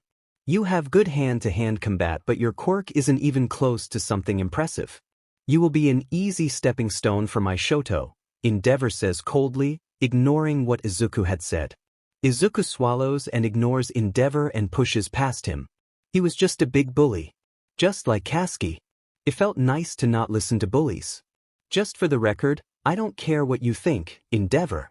I'm going to give it my all and try to beat Todoroki. I'm not just a stepping stone in someone else's story. Another thing, Todoroki isn't your property, he isn't yours, he's his own person, he isn't you. Make sure you get that through your thick skull, hope it isn't too hard, Izuku tells him as he walks away. Izuku feels the heat in the hallway get exponentially hotter. Listen here, brat. Endeavor spits and Izuku can hear him start stalking towards him. I can't talk with you for any longer, I have a fight I need to get to, Izuku tells him, heart going a mile a minute. Izuku swallows again as he feels the heat get hotter. At this point he was going to get heat slide or a burn and would be able to charge Endeavor with assault. Endeavor stops walking and lets Izuku walk to the tunnel. Good thing he was going against Todoroki. His ice would at least cool him down. Izuku walks into the arena along with Todoroki. God, why did his shirt have to fit him so well? If he didn't pass out from heat, he definitely would because of how hot Todoroki was. He was such a disaster. Or maybe crazy. Maybe both. Probably both. You ready? Todoroki asks. Ready to die? Izuku just didn't respond to Todoroki and shifted into a ready stance. Present mic announces the start and Izuku dives out of the way of Todoroki's ice, already knowing he was going to do a big move to try and stop the fight fast. Izuku rolls to his feet and runs towards Todoroki. If he got in close, Todoroki wouldn't be able to do those big moves. They needed to build up in the ground first. Izuku swings his fist and it hits its mark on Todoroki's jaw. Todoroki, shocked and not expecting that, stumbles back. He then grabs Izuku's arm and tries to freeze it. Izuku just creates flowers and lets them get frozen and not his arm. Izuku dances back and shifts behind the glacier and takes deep breaths. Todoroki sends another wave of where he thinks Izuku is and he just dodges to the side. He shakes the frost off of his arms. He sneaks around the glacier and starts to move towards Todoroki. He takes the tape off of his non-DMNT arm and makes a vine. He pulls it off his arm and moves it to his DMNT arm. Izuku comes up on Todoroki's left side and wraps the vine around his wrist and pulls hard. Todoroki stumbles towards him and Izuku kicks him in the stomach. Izuku feels something crack under his leg when he kicks. Todoroki lets out a frosty breath. You're shivering, Todoroki. You can't fight with hypothermia. It could cause real damage to you, Izuku tells him after the kick. Shut up, Todoroki snaps, trying to punch Izuku. Izuku moves his head but the punch still clips his cheek. You are so childish to reject that. You get upset that people aren't giving it their all, you hypocrite. You are only using half of your quirk over something that isn't even true, Izuku snaps at Todoroki. Punching Todoroki back. He manages to dodge. Shut up, Todoroki grounds out again, sending a kick of his own. Izuku moves back again. You aren't him. You are your own person. You're only hurting yourself by rejecting a part of yourself. It's not his quirk. It's yours. It's always been yours and will always be. Izuku yells at him. Todoroki freezes but not because of his quirk. Todoroki bursts into flame tears in his eyes. Izuku beams at him. Todoroki looks at him, a smile on his face. What are you smiling for? I thought you wanted to win. Todoroki asks, over the roar of flames. I did, but I would rather help and save you, Izuku yells back at him. You're crazy, Todoroki tells him. I've heard that a lot today, Izuku says with a smile. Izuku lifts his arm to punch Todoroki and he does the same. Izuku faintly hears Midnight and Cementos yelling about them getting hurt. Izuku just smiles and punches with all he has. He made sure to wrap the vines around his hand to at least soften the blow slightly. The arena explodes in steam from the heat coming from Todoroki. Izuku gets sent flying back after punching the cement block. Izuku hits the wall, conscience waning. Izuku looks up and sees Todoroki. The edges of his vision turning black. Izuku smiles at him. Also, Daemon Todoroki has abs too. That's the last thought Izuku has before passing out.